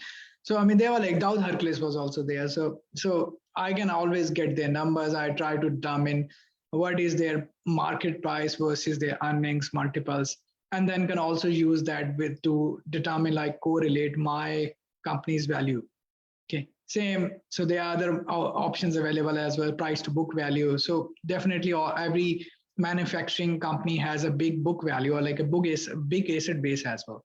So they probably want to determine, I mean, what could be the price multiplier to that asset value of that business, or price to sales multiple. Some companies are linked to price to sales, and like I would say oil marketing company, let's suppose. So oil marketing companies generally have high revenues, low margin. So their valuation could be determined through price to sales multiple. So just an idea. Let's talk about an IT company. So IT company, I mean, in our countries like India, Pakistan, so we have a lot of BPO services. So BPO services are based on resources. So how many trained resources they have who can like speak or like communicate internationally. So I mean, their resource, their capacity, or like their multiples can be created from on the basis of resources. Just an idea. So these market-based valuations give us an idea that, I mean, what could be our price, or what could be like a closer number to our price. Then we have enterprise value to EBITDA multiples. So sometimes the company, especially for the private equity investor, they use this, that they want to, they want to determine that this EBITDA level at this, let's suppose 5 EBITDA level, 5 EBITDA to enterprise level, we have entered in the business. We want to exit from the business when it goes to like 8 EBITDA to earning enterprise value. So they use these kind of ratios. And then we can also use enterprise value to sales multiple. So point is these are just ideas. These are just like different ways of valuing company. So trying to determine, this could be like reasonable price for the company. This could be reasonable price for the company. We also discussed like when we are investing in share market. So we determine, Pakistan multiple is, let's suppose 10 multiplier. So every company who has an EPS of 5 can be determined, valued at 50. But it could be different for different sectors. Some sectors have higher multiples, some sectors have low multiples. They also say that internationally, the multipliers are higher. So these kind of things, just to like gauge the price, get a valuation, get an estimate. Okay.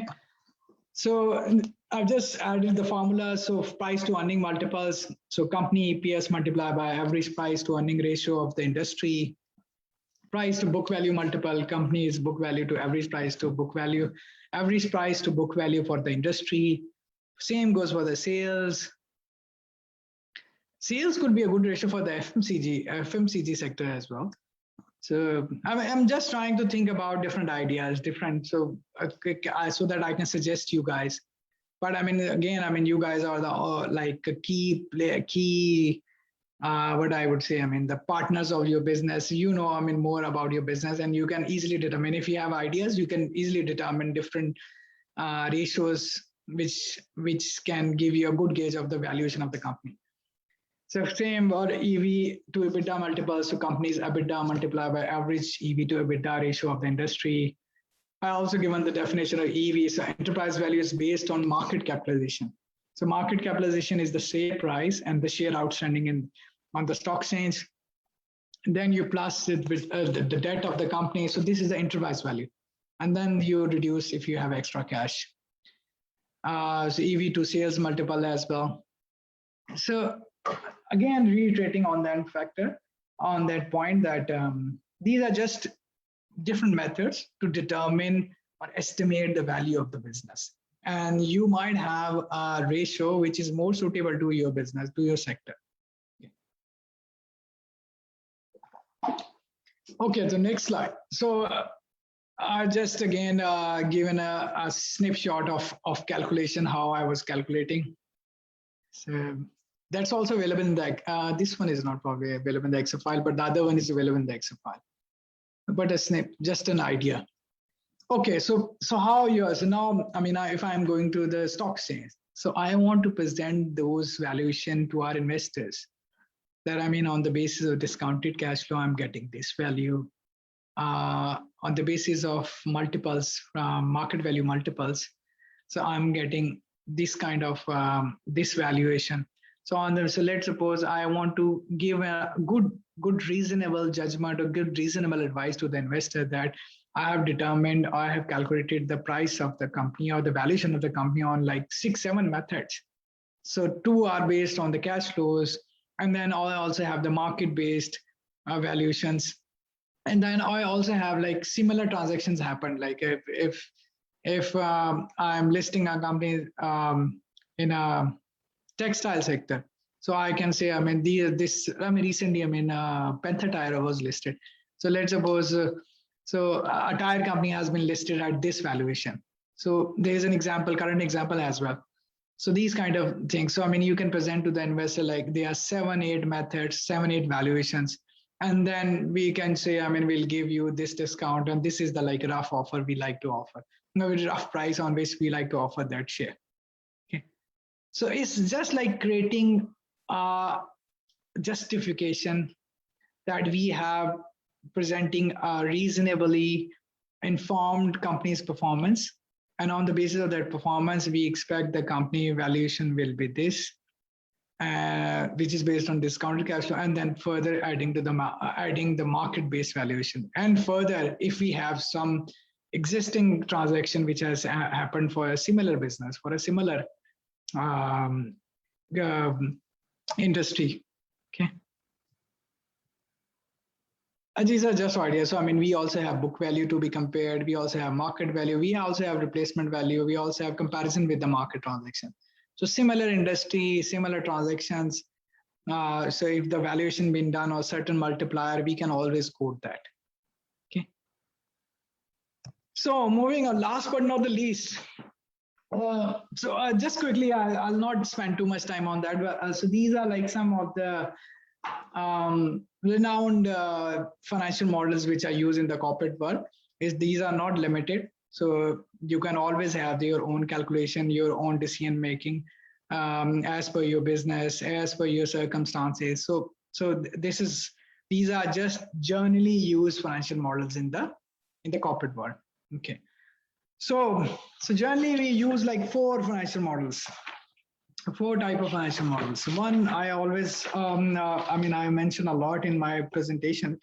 So first one is the corporate model. So what is corporate model? So corporate model is presenting company's performance. So it's built to determine the company's performance, to analyze the company's performance. So, and so in the corporate world, the corporate model, the important thing is that we also need the terminal value. We have to close the financial model. So for that, we'll use the terminal value because we can't project our cash flows forever. So corporate model is used for an existing business performance analysis. We close it by terminal value. We want to see like 5-year performance, 10-year performance. We want to show our debt holders that, we can repay the debt that's been provided to the company. We can also share that corporate model with the what they call it, the PACRA rating agencies. We can also present it to the rating agencies to give them a feel that company can repay its liabilities. So they will rate us. So they will give us right rating that how much company is safe in terms of paying up their debts, their loans. So corporate model is more based on the performance of the company. We use historical financials for that, and we project future performance, and we close, if you want to close the model, we close it with the terminal value. Okay. And we can also use this to determine the value of the company. We already have the profit and loss, the cash flow of the business for next year, 5 years, 10 years. We'll add terminal value, we will discount it by WACC or equity discount factor, and we can also determine the value of the company. Okay. Then we have the project finance. So project finance is slightly different. Yes, project is based on we are bringing a new project, new investment in a company. We want to build a plant. We want to build a new division of the business. We want to create a new business segment for a company. We want to create a new business presence in a new area of a company, new area. We are trying to go into a new market. So for that, we need project finance models. So because we want to see if we are going for that new project or a new expansion or a new market, what will be our investment? First, so how that investment will be funded. Okay. So who are the investors in those on that project? So let's suppose we are going like 40% debt, 60% equity holders. So how those, so in how many years that project will start giving the money back? So what is the payback period for that project? So this is entirely different. So the important outputs for project finance model is IRR, NPVs, payback period, what kind of return the investors will get. Okay, so for project finance model, the enterprise value is very critical, because enterprise value or like a project value is the valuation which gives that how much return the equity holders or the loan providers will get. So slightly different. So it's entirely new model. We'll create an entirely new structure. We will say that with this investment, how much investment is required with this investment, what plant and machinery we will acquire, what kind of a new business we'll acquire, what kind of additional resources we need, and then we'll determine that over the period how much time that business will take to even set up. I mean, probably if it's a manufacturing plant, it probably will take like 2 years to set up. So after the 2 years, no return from that business, is just investment in the business, and only the interest on capitalization on that business. So we'll see how much time it will take to for that project to kick in and generate cash flows. What will be the IRR, NPVs, and payback of that project? Next is a leverage buyout model. So this is used mostly by the equity investors. Yeah. So equity investors, the transaction, generally they try to determine. So this is again based on the corporate model. So generally, if I'm an equity investor, I'm already trying to assess the performance of an existing company. So I will determine, like, let's suppose at this level, I will enter into business. I will try to improve this business. I will turn around this business. I will increase the valuation of the business, and then I will exit at certain point. So generally, equity investors, they create leverage buyout models. Yeah. So they would like to determine when they want to enter, at what price they want to enter in a business, how much long they want to hold that investment, and when they want to exit in from that business. Then we have the acquisition and merger models, yeah, synergy models. So this, as mentioned in the name, so these models are more based on, how much synergies how much benefit we'll get in, like, acquiring a company, in merging a company, acquiring a company and then merging that company. So we might probably acquire a competitor. So if we acquire a competitor, we have certain expectations by acquiring that business, that after merging that business, we might have administrative costs reduction. We might have economies of scale. We might be able to kill the competition in the business, in the sector. So these we also might have now we have a more bigger balance sheet size. We are more attractive for the banks, for the investors to invest in this business. So these kind of things, so we determine the benefit of synergies. We also like to think in a way that there are other questions than that, which are like strategic questions in acquisitions and mergers, when we are determining whether we acquire a company or we expand our business ourselves. So we need to think, what kind of skills we have, like management skills. If we have a management which is good in, like, creating a new business, a new project, installing a new project and making it up and like making it operational. So we will try to go for acquiring a business. But if we have a team which is very good, who has the skill to merge the businesses, who have the skill to how to come up with the change management strategies. So who are good in, like, making the team work together. Also, like, if you're acquiring a company, there will always be some negative thoughts. So how to bring that company on board. So we need to also think, on strategically, that if we are going for acquiring a business, do we have the skills to acquire a business? Do we have the skills to merge that business successfully? So these kind of things. So it's not only just acquiring a business, it's also like, how good are we in merging that business into our existing business? Because you all have seen, we acquire or like merge companies, and there'll always be resentments. There'll always be bad thoughts. There'll always be things which are not. So there's always be differences between the existing team and the team which you acquire. So this is just a summary. If you are preparing a corporate model, start with historical financials, balance sheet, and then cash flow. And the model output is our profitability analysis, discounted cash flows. And then if we are preparing project finance, so we need to understand, how much is our investment? So that will come from contracts, from we might have reports from the consultants, that how much investment required for that business. So that could be the starting point. And then we need to determine the sources of the funds, whether equity, how much percentage equity, how much percentage is debt. And then you determine the cash flow to be generated by that project. And that project, the cash flow generated by the project will be shared by the financiers. So it will first go to the debt holders, then it will go to the equity holders. And so the output for project finance is equity IRRs, project IRRs, NPVs, payback period, debt service coverage ratios. Then the LBO model. LBO model is again based on the corporate model, so the company's model. So it's based on historical financials. But the important point is this: that the company who is trying to invest in a company, a private equity company, let's suppose, is trying to invest in a business, they will determine that from where they are getting the funds.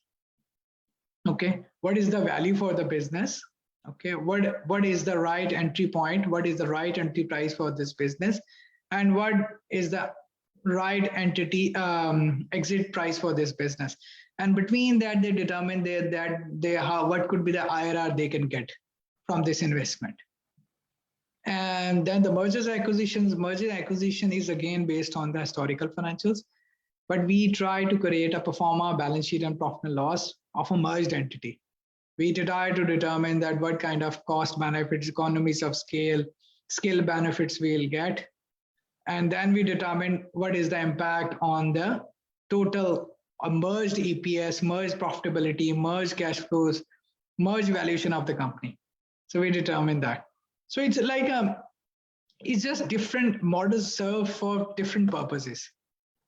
So these are just renowned.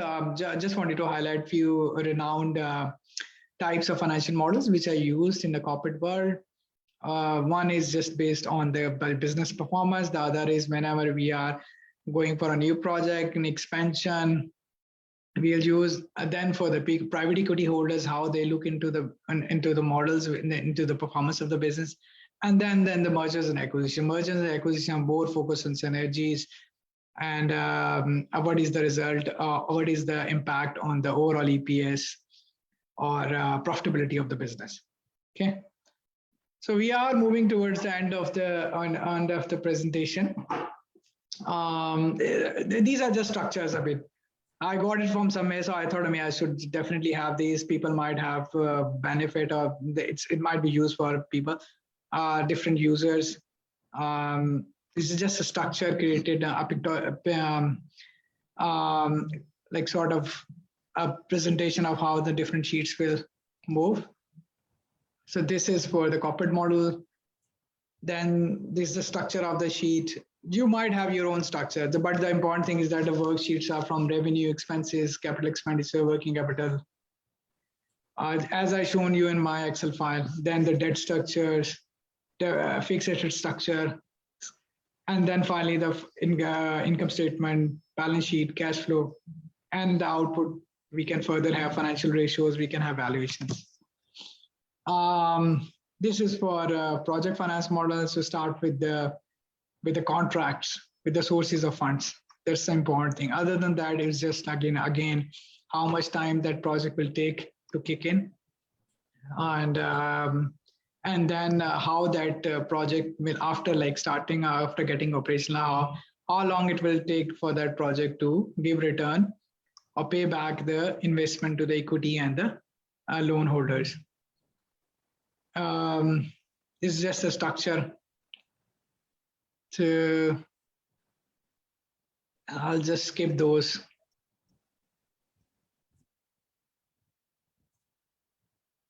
So moving on to the end of the presentation. So these are like just a simple tips for preparing a good financial model. So keep it simple. Don't make it too complex. We are not trying to impress someone by making a very complex worksheet.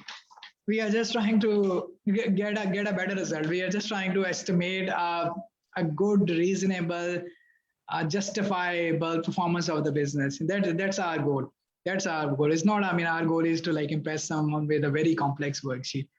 So, and honestly, users don't want this. They just want to get a feel of the numbers. They would just want to get the feel of the performance, and they want the ability to check the sensitivities of the business.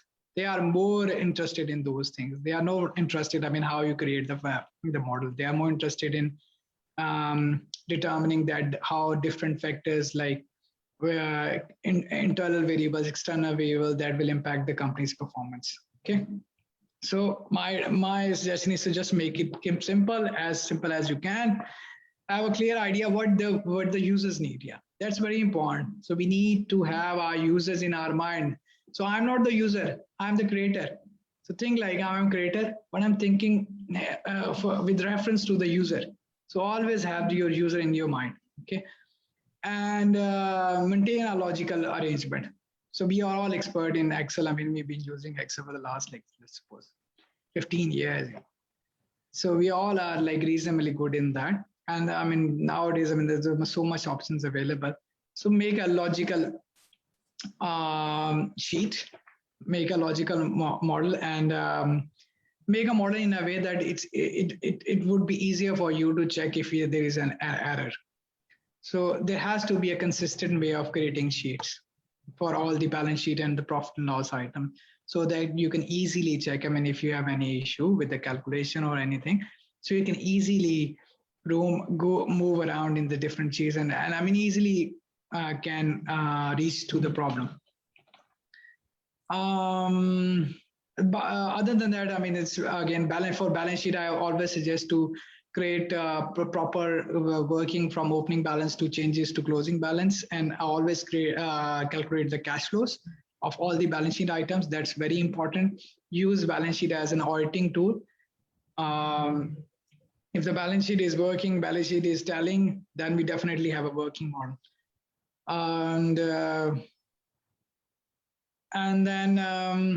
do create like a good dashboard. So dashboard is very, I mean, important factor. I mean, again, I'm saying, I mean, nobody, I mean, users or anyone else, I mean, they want to go into your sheets. I mean, they are not interested in that. They just want to have a simple picture. Like, I mean, you know, I mean, these latest IT tools, Power BIs and all that, they just have a one pager where they have few numbers coming up, they have few charts coming up. So the dashboard is very critical, and create the sensitivities, sensitivities on the dashboard. So that, I mean, users don't have to go to other sheets. They just stay on that sheet. They can stick to that sheet, and they can just change on different variables, and then they can check the impact over there.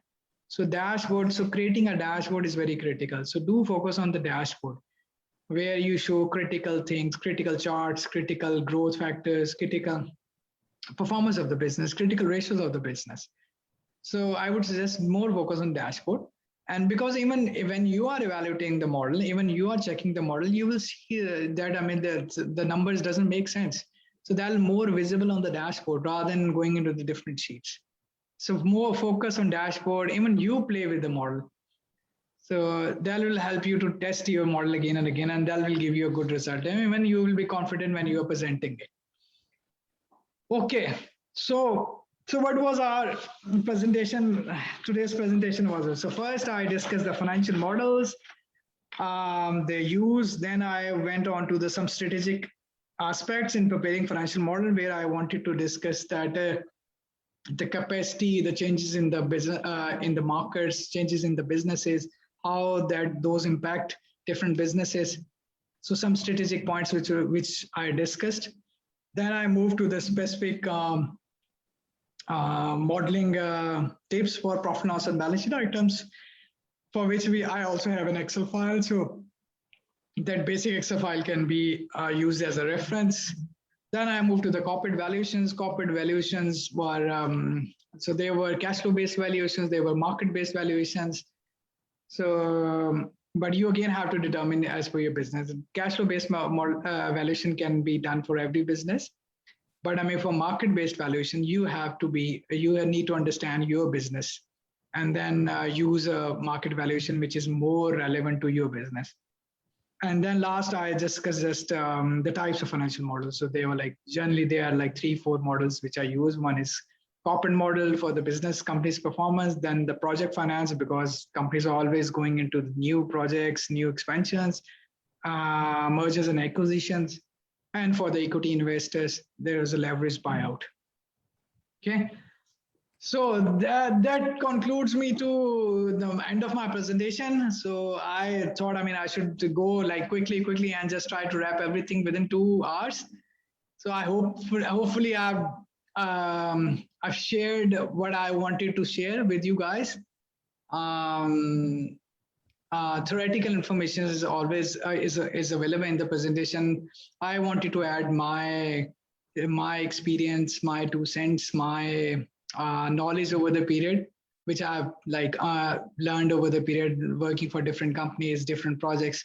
So that was my idea to share things during this presentation. That's it from my side. Over to you, Rafkat Saab. Thank you very much, Shafan, for such a useful and comprehensive presentation. And I'm sure it will be of great help while we will be back on our desks. So, Afan, we have received a few questions as well. So keeping in view the time constraints, if you allow, we can take few questions. Please. The first question: do you think a financial budget and financial model are two different things? Please explain. I mean, honestly, if I'll just talk about the company's performance, they are the same thing. It's not different. But the real thing is that, I mean, it's like, यूं से वो कहते हैं कि वो एक दर्जी होता है और एक डिजाइनर होता है. So it's like creating a difference. और एक technician होता है और एक engineer होता है. So there's a difference between a technician and engineer, and like a darzi and a designer. Think like, I mean, it's a difference between a financial projection and a financial model. So financial model, you need to think like how you want to impress the investor, to the users, how you want to impress those people that they can understand the business performance and they can evaluate, they can check sensitivities. So it's a similar thing, but you want to increase your levels. You want to increase your game level. So that would I would say like this, yeah. So I mean, this presentation, I also want to highlight that. So don't think like just creating something in Excel. Think like, I mean, about the users. Next question is: in order to be proficient in financial modeling, do we have to have strong grip on all financial reporting standards? No, I don't think so. Yeah, it's not like that. I mean, financial standards are for reference. Okay, so you evaluate your balance sheet and income statement. You understand, I mean, which elements are affected by a particular financial standard. Okay, accounting standards and reporting standards. Okay, so then you determine. You don't need to learn everything. Yeah, you can always go back to your reference book. This is a reference book, and just stick with your balance sheet and income statement. Identify like revenue is very important. I mean, there's a lot of changes in revenue. So for revenue, there are businesses which are based on, I remember, contract-based businesses, which are based on percentage of completion basis, or they need to do accruals, book accruals for that. These kind of businesses, so for revenue, that's reporting standard is very important. So it's as per your business, as per your income statement and balance sheet. Okay. You don't need to learn everything. Next question is: what are the parameters to determine the ideal capital structure, that is debt equity ratio? Generally, it is stated that 60-40 ratio for debt equity is recommendable. But what parameters can determine if it should be 60-40 or 80-20? I would say there are coverage ratios available. Okay. So you need to understand whenever you're preparing financial model, you will evaluate your coverage ratios. Okay. So if your debt coverage ratio is even at, I mean, if you are getting a 60% loan and your business is able to pay those loans, their interest and their repayments, and then they also can generate some funds for the equity holders, that's justifiable. So it's not like, I mean, the set benchmark 40-60. It's based on your performance, on the business performance, whether they can pay. But definitely, if you will go for more loans, it will be difficult for the business to even repay, because there will be fixed cost for that. For equity holders, you can still there's not like a fixed guaranteed return. But for the loan, and there's a lot of sensitivity on the KIBOR, on the borrowing rates. So it's more to do, I mean, evaluated on the basis of the coverage ratios and the covenants you have in the debt loans and the debt contracts. Okay. Next question is, what business model is best in number of years to be prepared? Different industry, for example, 1 to 3 years or 1 to 5 years, or it's for 10 years. It's a difficult question, honestly. For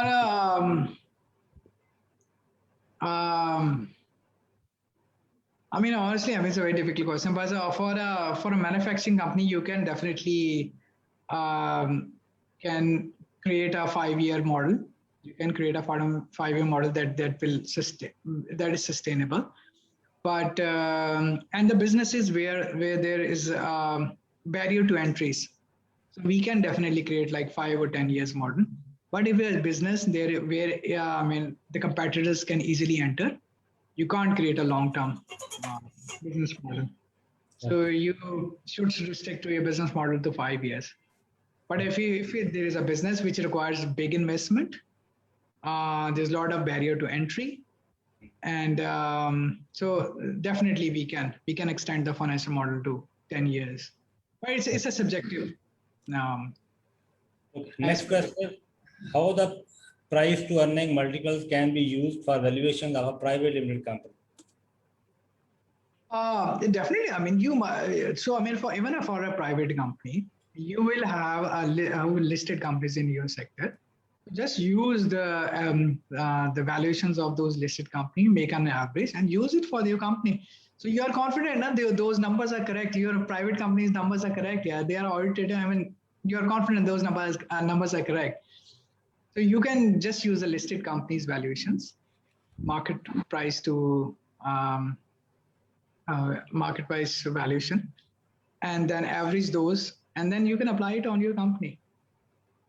It's Okay. not I mean, even when you're going for an IPO, you are trying to list a company. So you use that method. You use existing companies which are listed on the stock exchange. You use the valuations, market valuations from those companies, average it out, and apply it on your company. So yeah, that can be applied. Okay. एक question जो हमें तकरीबन हर topic पे आ रहा होता है वो कि जब आईटी का दौर है, future is IT, you also talked about IT, तो हम कहते हैं हमारे प्रोफेशन का फ्यूचर क्या होगा, बाकी चीज़ों का। तो इस टॉपिक से रेलेवेंट भी वी हैव अ क्वेश्चन कि these days where companies are going digital and moving on to ERP.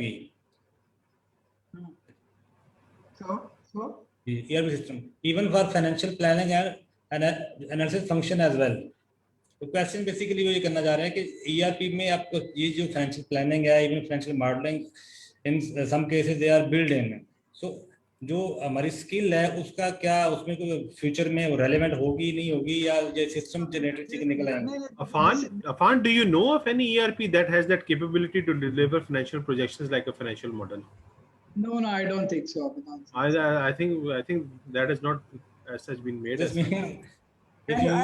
And plus, I mean, as Jabbar have also said in the welcome note, that I mean, we have we are trained for such extensive level, so we should more think into the strategic management level. So we are not the key accountants or number punchers and all that. We need to think in a way that we are business movers. We are bringing a change in the business. So whatever a business is making, whatever decision a business is making, we are the key force in that. So for that, to become a key force, our knowledge base should also be strong, whether it's a financial model, and our strategic thinking should also be strong. We should also have a long-term vision. So this is more important. So I mean, I'll give you an example. Like in Australia, they say, I mean, there are two kind of people.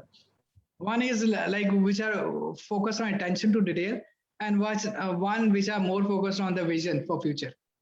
So the attention to detail people are stuck to a certain level. They are very good for certain jobs, like if you are data entry and all that, okay, basic level of accounting and all that. But if you want to move to a certain above level, you have to be partner.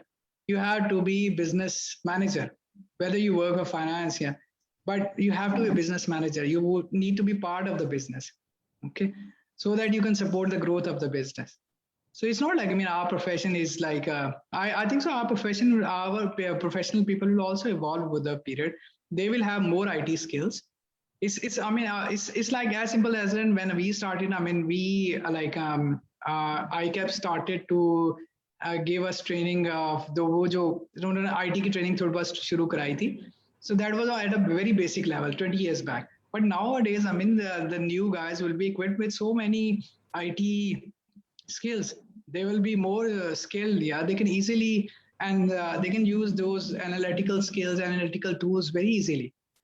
So it's just that I mean, our profession is also evolving, and the new people coming in, they are also getting these resources. And I mean, you know, I mean, every business and every firm, they are also improving their you know what they call it, उनके system उतनी ज़्यादा जो है वो evolve होने शुरू हो गए. So I don't think so that's a problem. It's still a skill, and still you have to present it, and still you have to be confident about what you are presenting. That's important. Okay, so we are moving to our last question.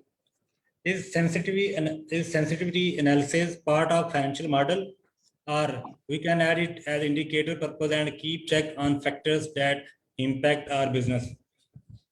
I would say, I mean, for me, the dashboard of a financial model is very important. And I would definitely like to have all these sensitivities on our dashboard. Because if I'm a user and if my manager is presenting me a financial model, I'll just stick to that dashboard sheet. I'll not go to the into detail. Yeah, I just want to stick there. I just want to check sensitivities, impacts over there. That's it. So that's, I would say, create a dashboard which is very well presented and make all the sensitivities, key sensitivities over there. Afan, thank you very much for sharing some really insightful thoughts and bringing out what is relevant on the topic. Thank you very much, ladies and gentlemen, for being patient and posting your questions to make the session interactive. Our apologies to those who posted questions, but we could not take their questions due to time constraint. Now, may I request our Vice President, Mr. Ali Latif Saab, for his closing remarks. Ali Latif Saab. Thank you, Rafkat, and Assalamu alaikum, my dear members, especially to Afan. I think we have just met after, we have virtually met after a long time. And this is one of the, I'm very happy to be invited on this because this was one of the activities we did with Afan. I think so, more than 4 years ago, probably I'm right, Afan. Yeah, even more than that. I don't want to quote it. Even more than that. And I think it is and we are very happy for this activity because I'm really grateful that Mr. Rafkat again took this initiative. And I would also like him to extend this activity because the second part of this activity is where Irfan helps us in preparing a financial model from scratch. He helped that with us before as well, and we developed a financial model. It could be a virtual exercise which would take approximately, I think so, 4 to 5 hours, in which you need to have your laptops present and you'll able to do that exercise. And I think this is one of the useful CPTs that happened. And as requested earlier by, I think Ahmed Jabbar is not here, but he also talked about the new team coming in and with new ideas. Definitely your council is cognizant of the fact. And I think one should be open to the possibilities that the old team might go for a rerun, and there might be there as well some good 2 new additions coming in the council as well. And the council is quite aware of these special developments that are being made because of IT, and apart from that, the recent changes due to COVID, in which we have shifted to the e-learning and we have formed a digital learning hub that is already been launched. All your webinars, all your CPT activities are recorded and placed there for your convenient viewing along with the presentations. This is actually has taken as an opportunity in the COVID era, and which is greatly beneficial to our overseas members as well. You can search them through category wise. You can search for a specific webinar or specific seminar you want, and this will help you.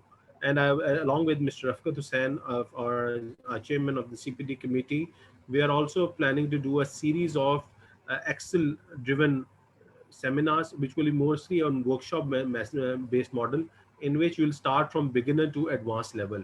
So this will also help you into the continuing financial modeling.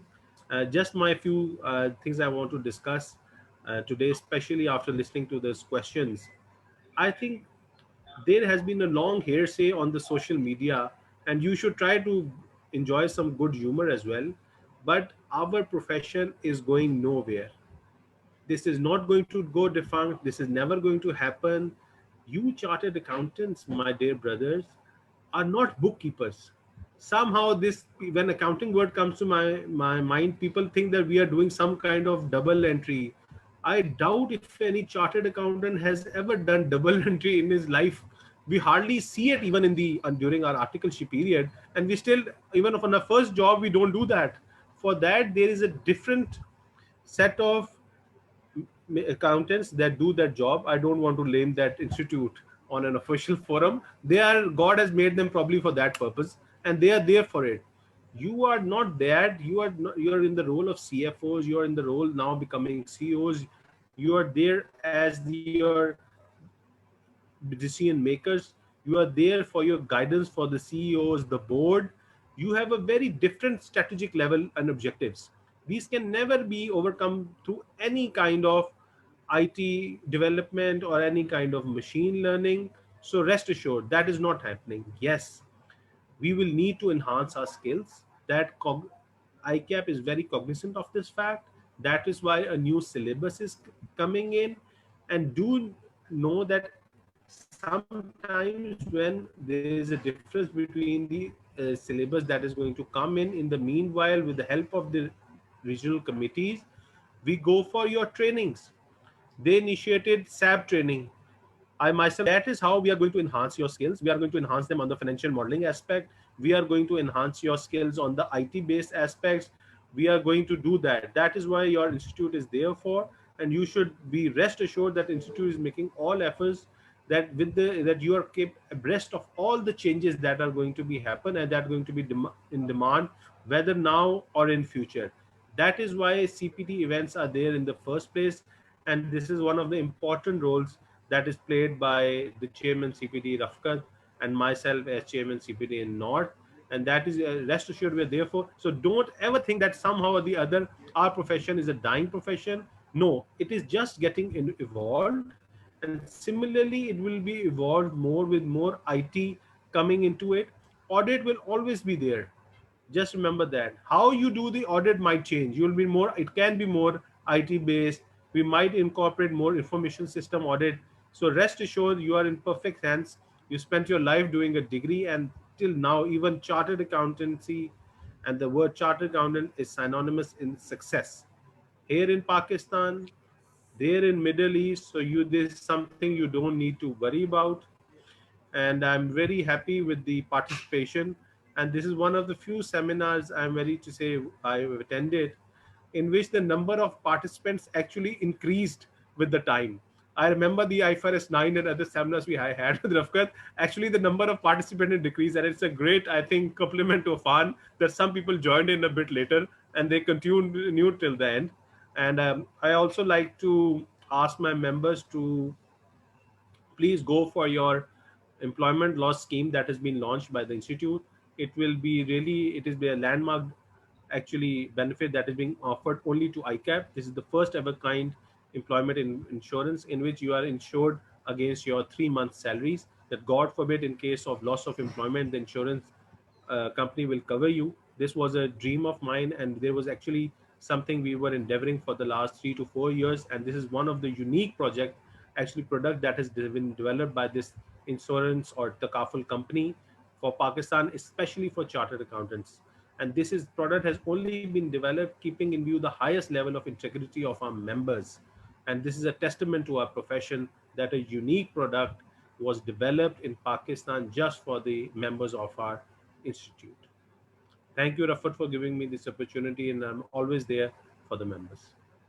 Thank you vice president साहब, thank you. आपने बड़ा detail में guide किया कि इंशाल्लाह हमारा profession है इसका फ्यूचर बड़ा ब्राइट है इंशाल्लाह। और जो आगे चेंजेस आई कैप में हम जो एजुकेशन पॉलिसीज हो बाकी चीज़ें हों, they are all align to it. और एज पर अल्हम्दुलिल्लाह जो हम वेबिनार सीरीज हम पूरी लेके चल रहे हैं, डिफरेंट वर्कशॉप्स हैं हमारे मेंबर इंडस्ट्री में हों या हमारे members who are in practice as well. So we are doing अल्हम्दुलिल्लाह as far as CPD is concerned, different topics, different speakers, and as far as today webinar is Mr. Afan, he is in Australia right now. I'm sure that due to timing difference, Afan, I think there's 6 hours different time difference. So we are grateful. 6 hours, यार. 11 हो रहे हैं भाई रात के. 11 रात के बज गए हैं. We are so grateful for your commitment and we will not take much more time, sir. Thank you very much for joining us. Thank you, VP Saab. Thank you for Farooq Ameer Saab, and thank you Abdul Jabbar and all the ladies and gentlemen, my colleagues at NRC. Thank you very much. Thanks everyone. Thanks. Allah Hafiz. Allah Hafiz. Allah.